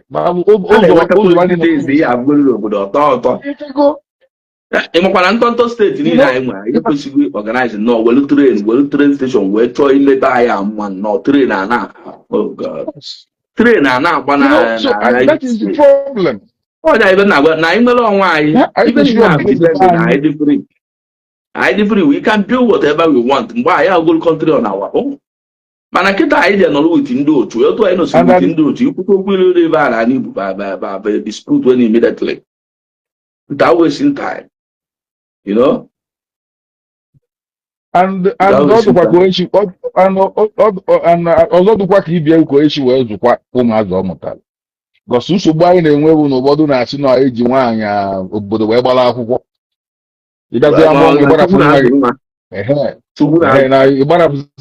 Ịgbarapụzi ya nwa ị mụtara nwa bụ ọbara gị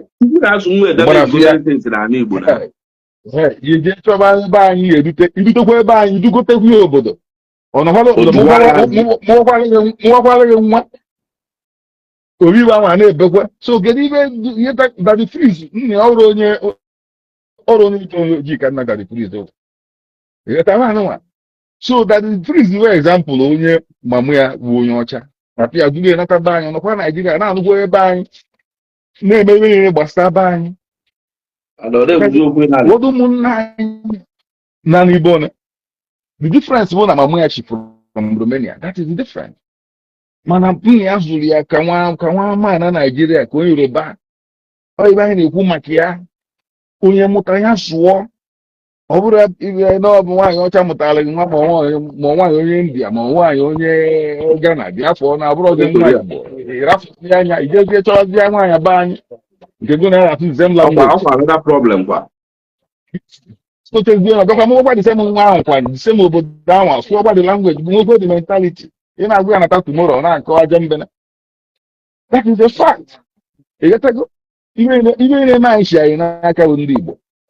Ihe na-achị anyị n'aka a na-ebi problem. Ụfọdụ ụmụ nwaanyị ahụ idigotekwu ọdọkwara tigbuo ya azụ. Because number one bụ na ụfọdụ a na-aghọta na mgbe iji kọmiti gadugo tie ka na bọnọlụ na ịghọta nwere rizin ọ bịa tigbokwara azụ n'obodo. Ọfensi na-eme ịghọta ihe na-ekwu bụ ma onye ọcha mụtara gị nwa ma onye ochie zụọ nwa gị very well n'ụdị ụzọ anyị. That is my own take. Okay, Ogobi, thank you very much. Ogobi, thank you. At least I see to an every day. More people na-ega ntị na aghọta ụmụ nwanne na-ega ntị ekele m unu ọ dịrị isi Ogobi, thank you. Kelechi ekelekwa gị point dị valid. Onye ọbụla maara ife maara ebe ị na-eje. Ogobi ekele gị. Onye ọbụla maara ife maalụ na ife ikwu kwụ ọtọ ka egbe, just that na enwe one single thing dị there bụ ife ya gị mere na agree. Then after the area I wanna makwa, but you might not agree because na ekwugoro that side but onye ọbụla maara ife mana okwu ikwu bụ point dị ya okwu onye maara ife na-ekwu ndị onye maara ife ga-ekwu ya ọmagolo where to follow. So ekene gị ọfụma Ogerik, ekene gị ọfụma eso nchime ekene gị obi nwanne m Ikenna ya Okoye ekene m gị biko ụmụ nwanne m ndị na-ege ntị radical intervention ekene m unu ndị mkpọzi afọ ma ndị ma akpọrọ Ifeanyị ndị sọpọtụ anyị ma ndị na-asọpọtụ anyị ekene m onye ọbụla biko anyị atụrụ anyị go ka m nwee ike nke njikanụ ekene gị maazị UC mmụọ na-apụ apụ isendịbụ request adị ya ogbujipụ so ekene m unu nchu ụmụ nwanne m anyị atụrụ anyị go taa biko ka m nwee ike na m enwere m obere okeshọn ma atende enwere my friend na-eme something njekwa na ịchakwala ya obere yes ọkwa na mmadụ ga-eji aka ya pụta anyị na-eti mkpu si na spirit pụta embrace humanity ọ dịka ọnwa ebe ọzọ ịchọọ ịnụ nwaanyị ịchọọ ị na-achụ ego ije na mmiri je na-enye ma ịghọta bred ka ọ taa mana ịchọọ ịnụ nwaanyị mepe WhatsApp tie ya esi na committee of friends nwaanyị ijere ọgbọ ma ịghọta n'ime mmiri ka ọ bịa tụọrọ gị ego ka iwe ọ bụrụ anyị nwaghị ya abịa ụta igwe na WhatsApp mana ịchọzi ya ka ebi uche TV ya emebe survive a ijenyere azụ na mmiri bred ma ọ bara na ma nwa bibi ọ mmadụ ka eji aka so biko ekele mụ na ya arapụzi unu ụkwụ onye ji bịa ka onye ji n'ọya adịla anyị na mmata kasịkwana n'aba Jizọs emene bye bye na ụmụ nwanne m so ga anyị rapụzi ya na ya ebe a ekele m unu